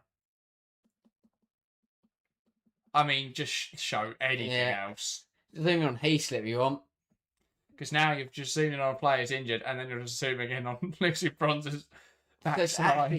It's actually as Beaver Jones looks to play. It's weird. It's as Beaver Jones goes to put her foot down. She puts her foot down on Rodar's. Yeah, that is not a nice one. And Chelsea already, with a lot of injury problems, may now be going into the Champions League once again with that striker. Yeah, I mean, who do they turn to from the bench here? Do they put Lauren James on? I think they'd rather rest her up for the weekend. That's the thing. I don't think it's not. The longer concern will be. It'll be the longer concern. Half an hour here they'll manage, and they're going to get Germa and Walsh on. Again, it's good like what we saw against Brighton. It's just going to be players playing in weird positions. Yeah. Yeah, this is not good for Chelsea. They're trying to explain Aaron Cuthbert how to play striker, I think. All right, what's what you do? You stand up there and you run. And I've got lowest shooter on the bench. I mean, that makes sense. I think that'd be very sensible. But you're not going to start a shooter on Wednesday. Well, exactly. So let James rest. Yeah. Whatever happens here, do not bring Lauren James on. And don't keep Evie Jones on there. Even if she's not all right, you don't risk it. You just bring her off, and yeah, she looks to be done. Yeah. So she will hobble away to the subs bench. I was about to say she was walking on it, but maybe not. Double change. Triple change coming now. That's Lucy Bronze. Bronze, Welsh, Germa. Coming on then. And apparently we're subbing off Godfrey, Paris and Marcelo, which I think was a while ago, but... That's a good point. Bronze was there. That's very... That threw me. Nothing on the pitch. She just went and kneeled with Lucy next to her. She was obviously ready to come on then. Yeah. I didn't clock that one either, to be fair. Well, there we go. Well, half an hour to go. Chelsea reduced to 10 for the moment, so it's turned into a 4-1-4. And Aaron Cuthbert is up front. That's something I'd like to see. Coming down the left-hand side now. Corrales, great drive. Can she keep it in touch? She can. Knocks it back. Big block wide. Chelsea down to 10 players at the moment, and London City trying to capitalise. Cascarino's effort, blocked though well. I mean, it's too easy. Way too easy down that right-hand side for Chelsea. Right-hand side, London City's left. Corrales just beats 2 players with absolute ease. 3 players even. No one picks her up. And then somehow, was it Goodwin on the ball in the middle? Who from the ball's played to a Cascarino, so it takes a touch and just can't get it out of her feet. And a big block from Berman. That is a let-off for Chelsea, who really need to wake up in this second half. And these changes should do that. Walsh entering the field then. As is Naomi Germa. And that will be the end of the afternoon for Chloe Sarwi, I think. Yeah, I think Bonpastor is sensing the position Chelsea's in. Like that. Great shift from Chloe Sarwi on her first start. Presumably then Berman will go to left back. And Germa coming on to centre half. Buchanan also coming off. And so bronze for Buchanan at centre half. And Walsh up front. Should just steady the ship for Chelsea, really. So I assume Walsh coming to midfield, Tyne out wide. Baltimore up front. Maybe. Thompson up front. Corner now for London City. 27 minutes to go. All delivered in and away well. Thompson will chase it hard to get there, and she may well get there. And it's a foul from Aslani on her, but Chelsea have possession. Baltimore goes back to Thompson, who gets up and gets on with it. Here come Chelsea. Thompson wants to take on Pattinson, now needs support. Goes back to Baltimore. Cuthbert. And now it's Bronze.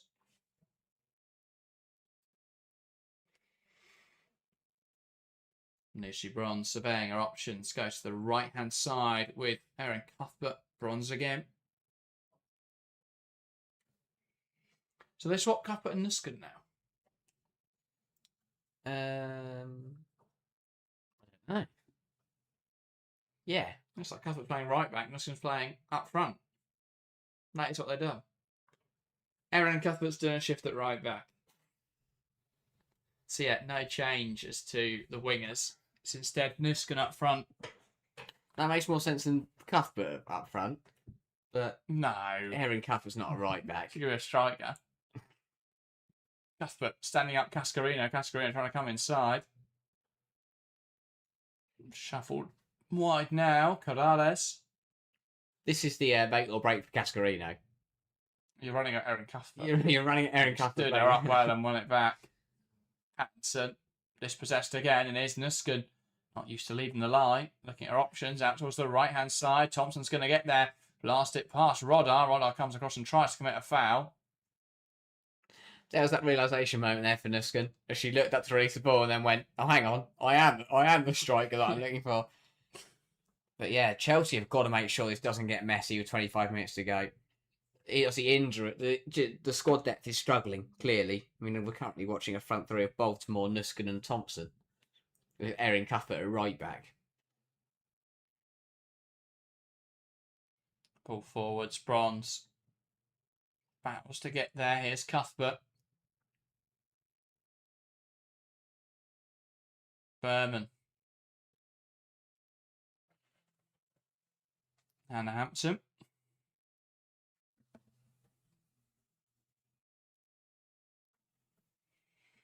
Bronze. Lifting it forwards. Nusken kneeing it to Thompson. That's not it back to Nusken. One back in there, well wide Poppy Pattinson. Lifting it down the line. Here's Germer. Launching it back forwards. Nusken. Laying it into Baltimore. Baltimore comes forward. Sangare stands her up. Baltimore now. Lovely. Drag back. Trying to create space for the cross. Walsh. Nice football. Here's Baltimore. Delivers it in there. Cleared away well. Sangare launching it forwards. Berman with a strong challenge. Brilliant again. Yeah. Really stepped up since the turn of the year into that role. It's what's incredible about Berman is her consistency, but it's her consistency as part of a backline that has constantly changed throughout this year with injuries. Match. Yeah. She's moved to left back and still just as consistent. Yeah. She's partnered Bright, she's partnered Bronze, she's partnered Germer, she's played left back, she's played centre half, and every single game has just been brilliant throughout. Ball forwards, Bronze cuts it out well. Now Germer. Flips up the line, Berman can't quite get there. One back now by Sangare.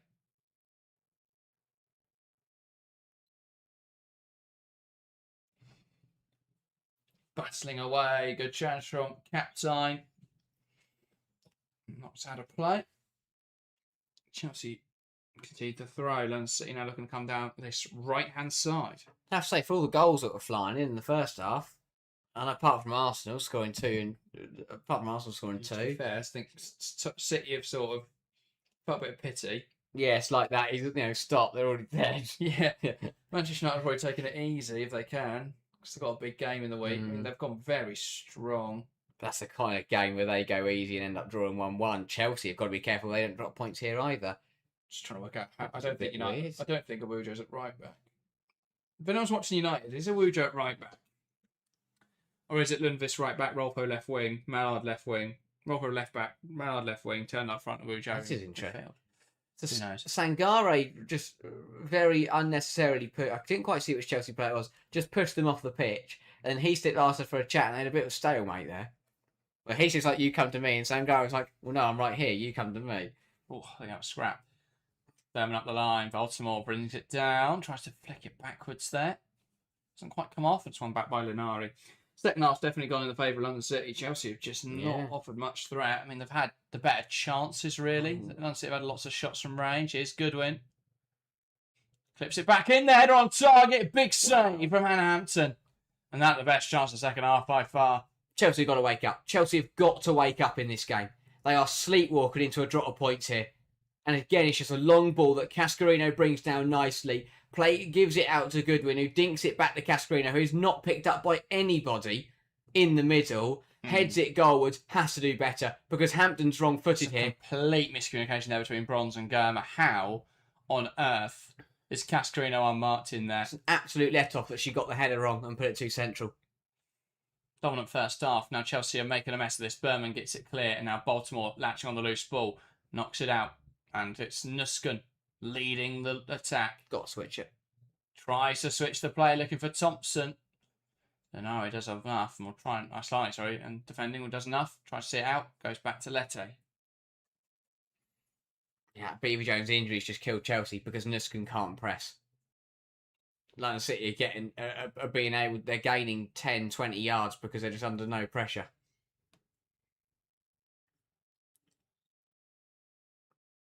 I tell you what, if you're Eder Maestre, you're sat there thinking Chelsea are here for the taking.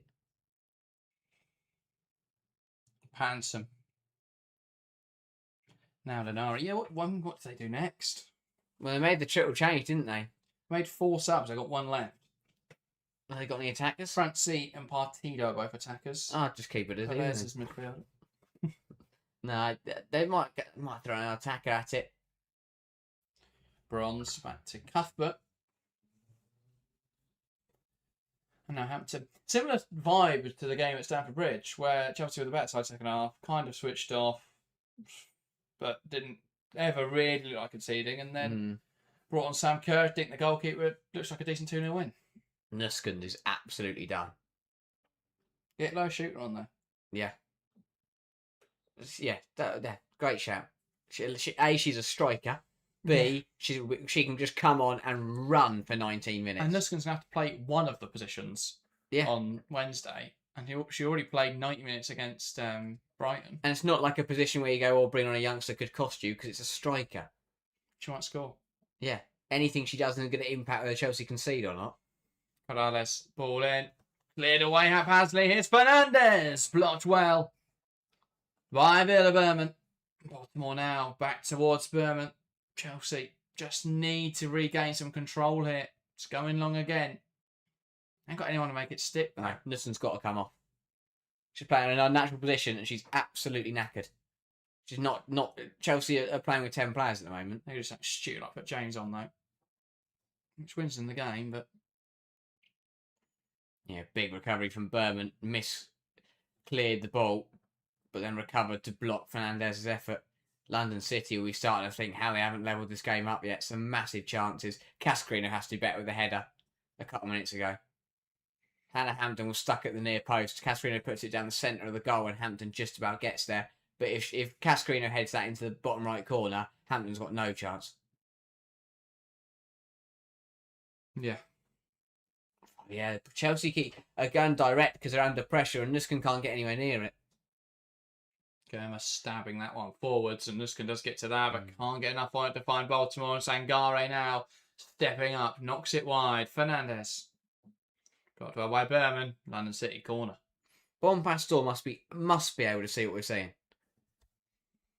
Yeah. And it's not very much she can do defensively, but it all start. If you bring off Nuskin, you put on Shooter, you've got someone to hold the ball up and someone to press. Because Chelsea are missing both of those things at the moment. Unfortunately, the best substitute is currently probably wallowing in sorrows. Yeah. In Sydney. Corner now for London City. All in, bounces around, not dealt with, and oh my god, it's off the crossbar.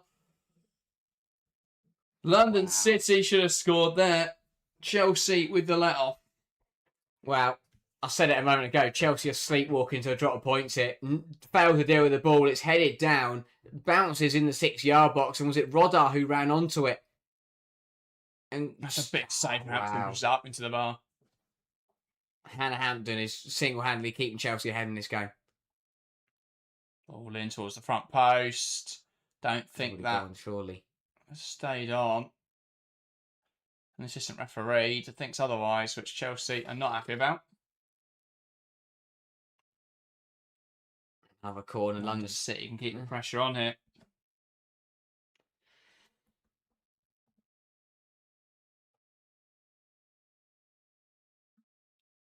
Pattinson over this corner. Swung into the near post again, bounces through and bounces out. And that is another London City corner. I thought I came off the back of Gayoro, no? Let's have a look. No, it did come off Bronze. Lucy Bronze in there. Oh, 4 corners in a row. London City just keeping the pressure on. All Chelsea can do at the moment is turn it out for another corner. Ball into the box. Hampton deals well. It's a bouncing ball, though. Can anyone score it home? It's off the line from Walsh. And not cleared well by captain Pattinson. Oh, my days. Cascarino comes inside. Can she get the shot away? Corrales. Cascarino comes across well. Goma clears. Cuthbert gets ahead to it, and that's something for Thompson to chase. She slipped. Rodar, lovely footwork to break through the lines. Lifts it in there, head away by Berman. And now Thompson nods it past Pattinson, trying to break away. Absolute mess at the moment. Erin Cuthbert, you absolute hero. Just gets it off the line. Superb block. Chelsea all at sea though. Chelsea won't survive like this for 15 minutes. Something's got to change.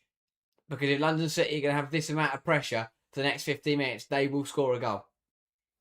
One's hit the bar, one's come off the line. Chelsea won't get away with much more. Berman tries to find a pass inside. It's picked off in midfield. It's nothing. They look knackered out there, Chelsea. Yeah. The front line's got nothing left to fight with. I mean, the defence is just trying to clear it long and find anyone, but there's no one up there that's trying to win the ball. Baltimore came on at half time. It looks like she's played 2 hours. Baltimore should be bursting around the pitch. Get it through and off the line from Cuthbert.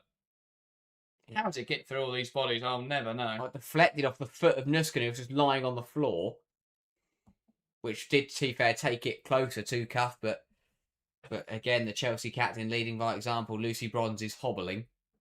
I mean, Lucy Bronze has been on the pitch 17 minutes and she's hobbling around. Which doesn't get easier for Chelsea, but they've got to find a way to survive. One Arsenal as well. Chloe Kelly with another goal. Very different feeling at the Emirates then. Yeah.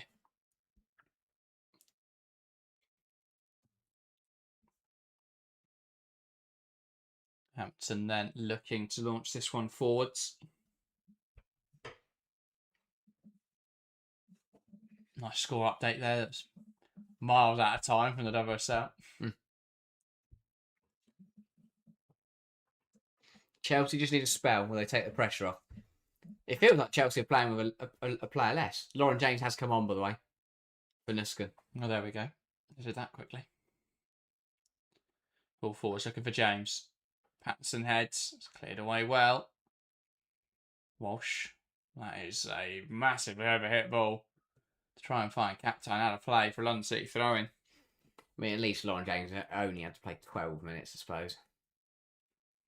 I've already had on 10 to make sure she plays in a customary 20 minutes. Maybe, I guess that was the plan, was just for Nuskin to last for as long as possible.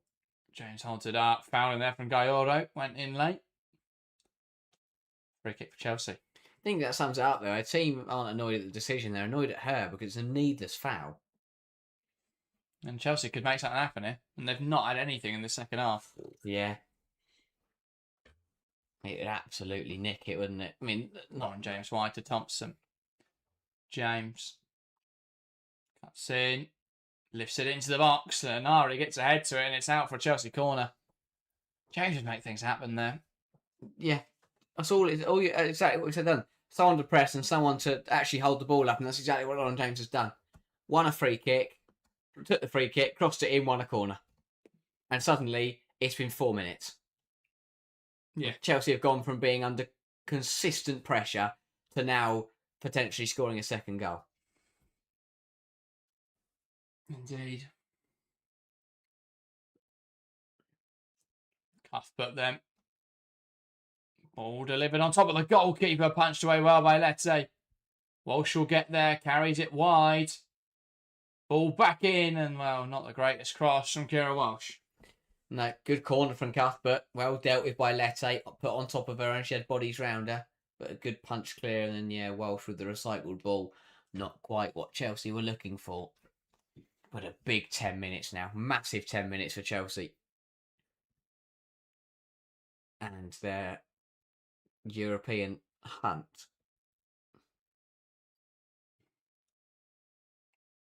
Gaioro. Nowhere to go. Good challenge in there from Walsh. Still battling away out for a London City throw-in.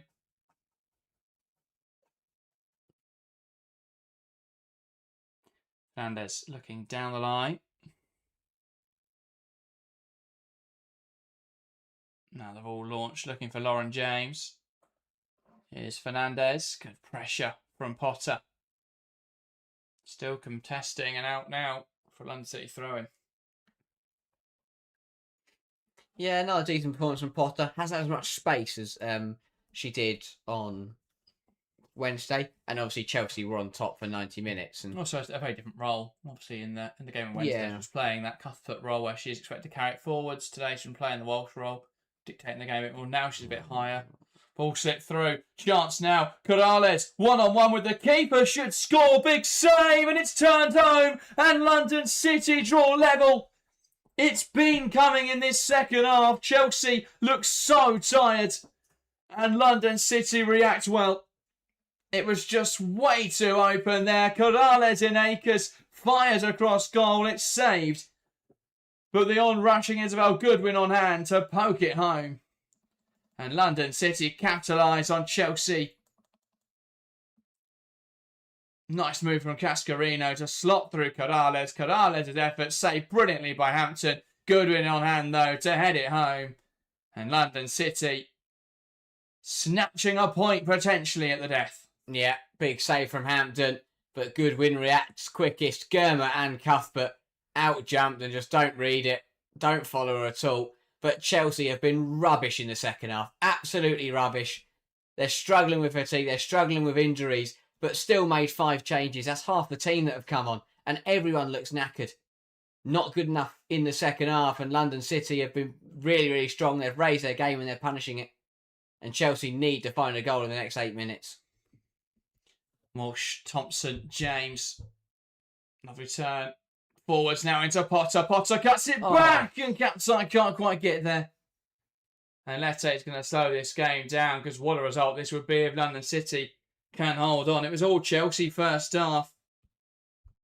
But they tired and London City brought on subs, and while they had a whole host of shots, eventually one gives in the 81st minute. Baltimore can't bring it under our control as Chelsea try and go long.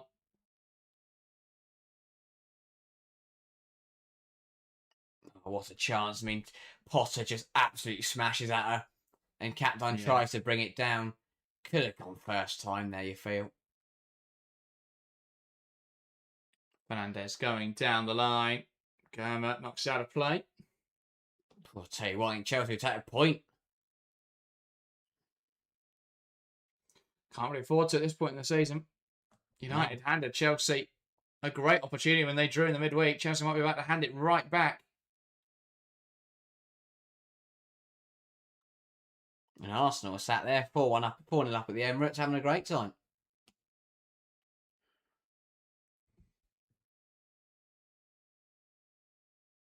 Here's Asllani. It's a late challenge from Captain, who picks up Walsh picks up a yellow card. Yeah, unnecessary, clumsy. Again, Walsh has come on here and not been good enough. Really weird spell for Walsh. Last couple of games just been below par. Just jumping in late there. Frustration kicking in for Kira Walsh.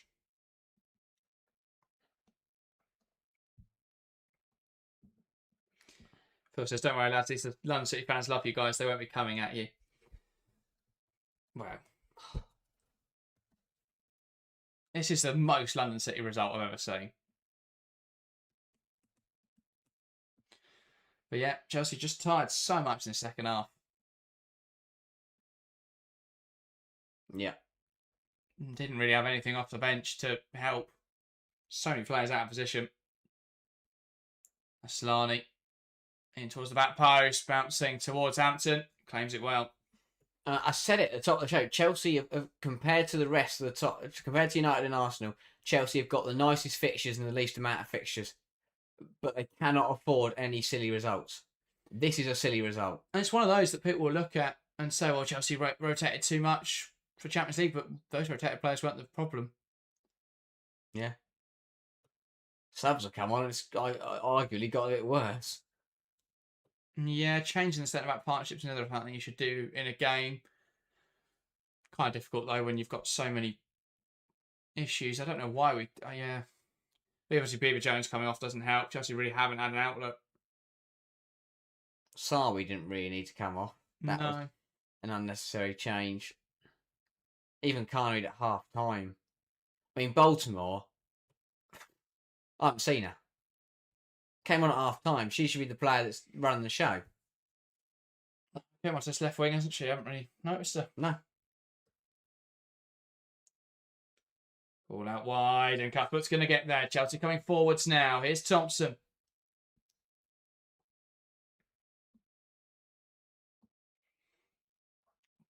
To Baltimore. Into Potter. Potter now towards Berman. Berman. Back to Germer. Villa Berman looking down the left-hand side. Knocks it wide to James. Lovely twist and turn from Lauren James. Now knocks out towards the right-hand side. Cuthbert trying to create space for the cross. Into Thompson. Back now to Bronze. Lovely burst down the right-hand side. Bronze coming inside. Great carry. And a strong challenge in there. Battling away. It's one back by Aslani. He's just carried this so far. And Thompson, with the smart foul, will be picking up a yellow card for that one. But I should have made that foul earlier, you think? Yeah, absolutely worth. But as you say, Lex Potter's got to take her out 10 yards further. But Chelsea, there's a goal in this. There's absolutely a goal in this because Chelsea are still coming forwards, leaving themselves open. They're still tied. Someone's going to score here, and I have no idea who. And how is Aslani? She's 37, and she's running past players who have just come on the. Lucky Potter's been on the whole time, but come on. Free kick now for London City in the 87th.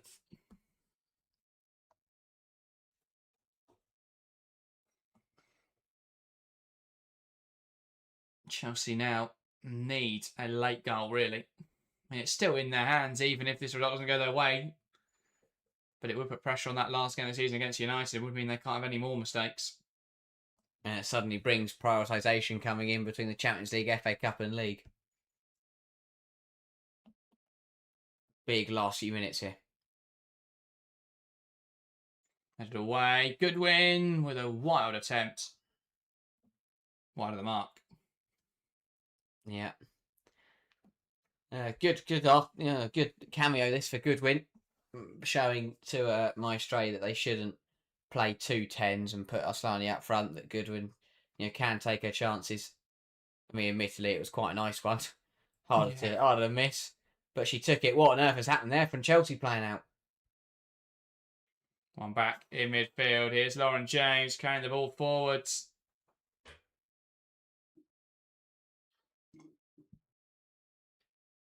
James, nowhere to go. Okay, we're pulling at her shirt the whole way. Somehow that's not been penalised, and eventually it is. Good refereeing from Heaslip. That's all she does. €2 million for someone that just fouls people. Here's Potter. Now to the right-hand side.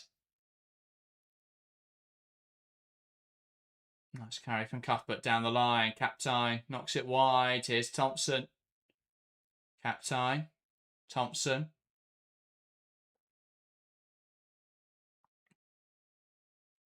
Back to Captain. Ball into the box. Not really anyone in that position though, and Ledso claims that issue. It'll be very interesting to see how many minutes are added on here. Obviously, Beaver Jones went down with the injury. We've had the goal. We've had subs. But I can't imagine it's going to be more than 5. Tottenham have a goal back through Beth England as well. Not that will matter much at this stage. 5-2 to Man City now.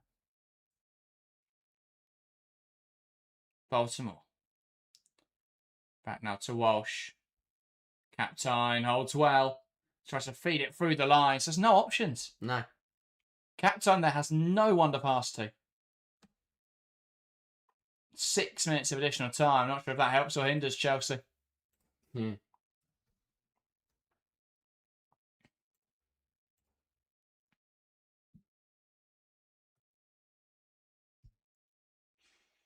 Sangare. Cascarino. All down the line. Out of play for a Chelsea throw-in.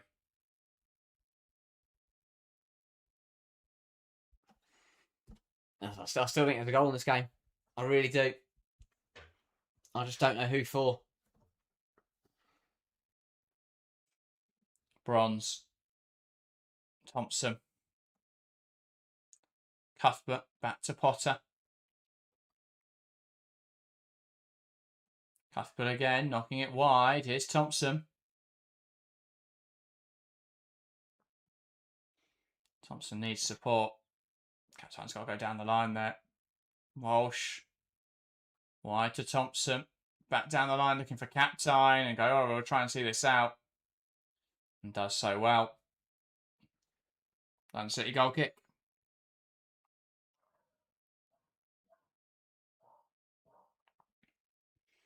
Referee allowing Lette to take a time here.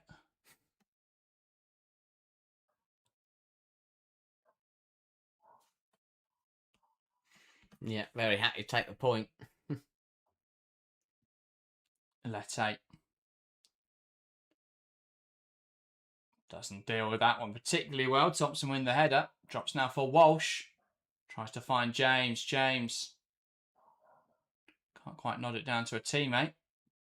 Oro launching up the line. Cascarino. Out for Chelsea, throwing on the near side.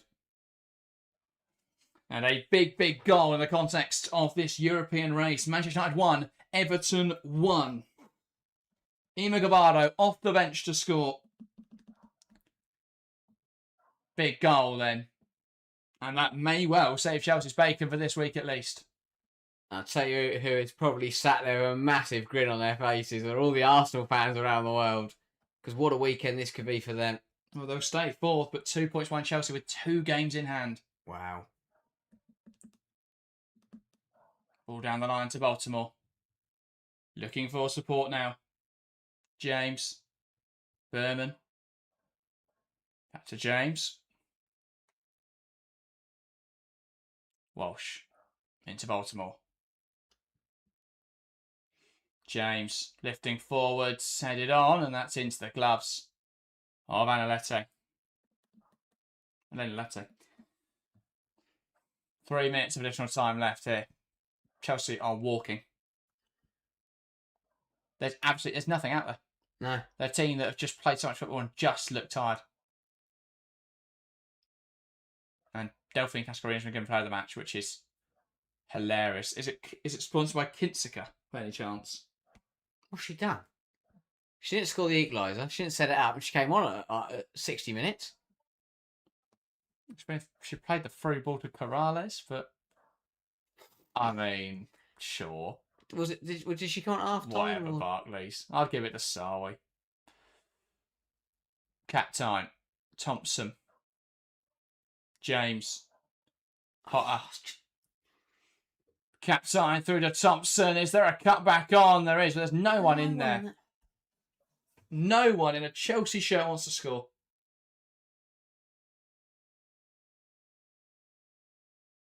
Good win. To Corrales, and now it's with Bronze. Walsh, James. Give and go now with Lauren James. Trying to create space now for the shot, and does get one on target, but it's saved. Just infuriating. Thompson, who's been on the pitch for all 94 minutes, cuts it back. And James has been on there for 10. Walsh has been on there for half an hour. Baltimore has been on there for 45. No one running in. Cap time. Now to Baltimore. Needs support is Berman. One back too easily. Baltimore looks inside for Captain, who gets there with the challenge, and it's deemed too late. And that will allow London City just to slow down the clock here and see out what would be a really impressive point at home against a depleted Chelsea team that done well to capitalise. Yeah, done really well. Been the better team second half. You have to give them credit. Of course, Chelsea have dropped off massively, but yeah, they've done really well. Corrales was a good change at half time, made the difference. She should be maybe given player of the match rather than Delphine Cascarino. And an even bigger goal, Manchester United 2, Everton 1. A last-minute winner there from Melvin Mallard. And while one team in United are trying to find a goal, Chelsea are just trying not to concede, really. It's Thompson carrying forwards. Needs some support.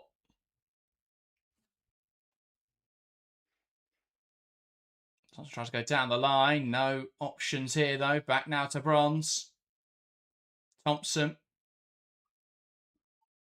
One back by Cascarino.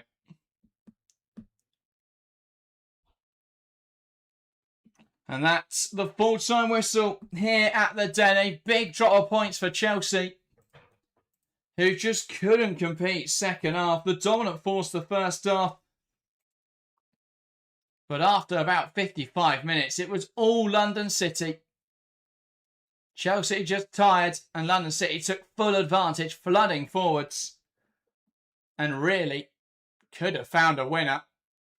Chelsea, not their day. Isabel Goodwin, a player who struggled in front of goal this season, finds a way. Yeah, Chelsea didn't kill the game off in the first half and were miles off it in the second. And London City taking full advantage. I mean, yeah, Chelsea nowhere near the standard. Subs came on and just were frankly rubbish, to be honest. Baltimore came at half-time poor. You know, Walsh came on, didn't get involved in the game at all. Yeah. Bronze and Gare both came on. Throwing a new centre-half partnership into a game is difficult. But, I mean, they were involved because they had to defend. But, yeah, really poor from the players that came on. And the players that were still on there were absolutely knackered. Yeah, across the board. Not good enough in the second half. London City deservedly take a point.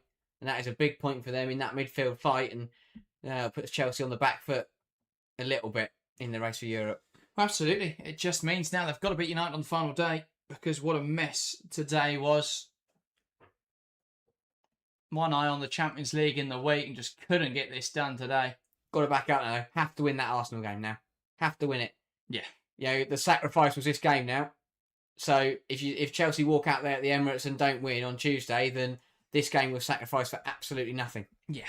I get it. Got to be off the league now at this point. But prioritise the Champions League. Nah. They've been off the league. No case. You've still got to qualify for the Champions League. Why? Have a season, no Champions League football. No. Pitch the League Cup, win the league, focus on winning everything domestically, then go back to the Champions League and allow players to actually get some rest. Chelsea can still finish third and win the Champions League and win the League Cup and win the FA Cup and still win 3 trophies and finish in the top 3. Yeah. I just want to see our players stay fit for a season. It's a bad result, but Chelsea, it's still in their hands. You said they've got United game, and United have only beaten Chelsea once. But it's a setback, and yeah, it puts now pressure because Chelsea are going to have to focus on other games. Yeah, centre back. I don't think they need to take off Sarwi. No, I don't think they get Buchanan's going to play in the week, but I don't think they need to take her off. I'm more disappointed. Didn't play at the weekend. I'd have just kept the defence the same. It's just I think that change just left them too open. And the mentality wasn't there in the second half. It really wasn't. I think the lack of effort from certain players in that second half was mightily frustrating.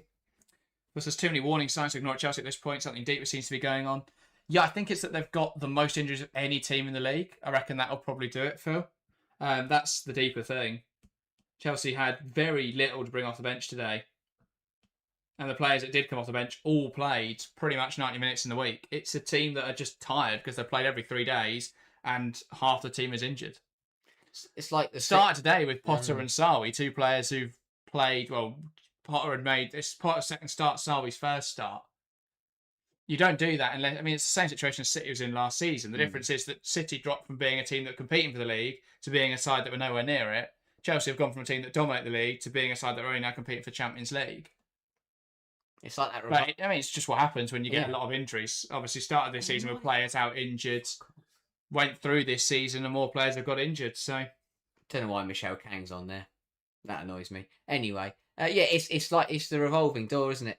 You know. Now Beaver Jones probably back out again. Bjorn came back and then went straight back through the door. Bjorn was rushed back because there's no other centre halves. Germa comes back and Beaver Jones is now out injured. It's I mean, Erin Cuthbert seems to just be immortal. I mean, she played right back. I mean, yeah, yeah. I mean, Tuesday's will be very, very interesting. Depends what team Chelsea are over the field, but yeah, they've got to be up for it. I think they've just got to draw 0-0 on Tuesday. Do the work at the bridge. I don't think you're going to get away at the Emirates. Arsenal are in good form. Yes, they've still got a knock to Williamson, but apart from that, it's a fully fit squad, I think. Yeah. It's just, I think it's annoying the difference between you've got players like Lucy Bronze who are coming on despite the fact she's still kind of hobbling around and giving it 110%, and then there's certain players. I mean, Sonny Baltimore was walking and jogging around for 45 minutes. It's weird. Baltimore, I was really impressed with Baltimore in the midweek game, and in the League Cup final, to be fair. Yeah. But yeah, another terrible show in the season. It's just that it just looked. I mean, I'm sure she cares, but it's just the difference of appearance and effort. You've got half-injured players that give it 110% and then get themselves injured again. Meanwhile, the players that stay fit, mostly because they're not giving it 110%, and that cost Chelsea today. I mean, to be honest, there was at times where Chelsea looked like they're going to lose all 3 points. So maybe a point. I mean, yeah, never play. It's a game of fine margins where Chelsea had 2 or 3 opportunities in the first half they could have taken. Aggie Jones went through just after half time. Those go into a completely different game. They don't take their chances once again, though. Chelsea, they make subs and they take off tired players and bring on other tired players, and London City capitalise. I mean, you look at who London City are able to bring off the bench with the likes of Goodwin, Corrales, Cascarino. They make the difference because you've got players who are very, very good footballers who can comfortably play in Champions League who have played very little football. So they're players that are fresh and they're ready to go, and especially with Cascarino, who I think was a real difference maker there. But not sure that's player match worthy. I don't think so. But a lot of football we played. Big 4 games left now. 5 games left. A lot can happen. 4 games left after this game. It does mean City are 8 clear of Manchester United. If they beat Manchester United next week, they will seal the WSL title. All the results went their way. Although Arsenal's game's in hand. Oh, Arsenal. Bugger off. Boring, aren't they? No, but it's still. I think it's Chelsea still got the points. You'd always rather have the points. Arsenal have got to win those games in hand. They probably will. Then it's a straight shootout between Chelsea and United, who have got to play each other, and United have still got to go to City. So it's 4 games, but I mean, as with today's proven, a lot can happen. At one point, Chelsea were going to be second. United could have also dropped points at some points in there. Football's a funny game. United started slow. Scored, played slow for 40 minutes, conceded, and then scored again. We looked at it on the review on Thursday. United could drop points in like 3 of their last 4 games. I mean, this was one of them. But yeah, there's so much football we played. Anyway, Danny Welbeck's scoring a brace, so we're going to go watch what's happening over there. We'll be back in the midweek to go and watch Champions League action. No streams tomorrow. We're back on Monday with our weekend roundup. We're back on Tuesday, with the Women's Champions League. Chelsea taking on Arsenal. Before that, I believe it's Real Madrid versus Barcelona on Tuesday. Something like that. And then we've got Wednesday as Wolfsburg Lionesses and Arsenal Chelsea on Tuesday. And then the El Clasico and Manchester United taking on Bayern on Wednesday. We're live for all the Champions League first legs this week. And then next week, we won't be live for the Champions League second leg on Wednesday. We will be live on Thursday. So look out for that over the next 2 weeks. That there is everything. Thank you guys very much for watching. And we'll see you next time.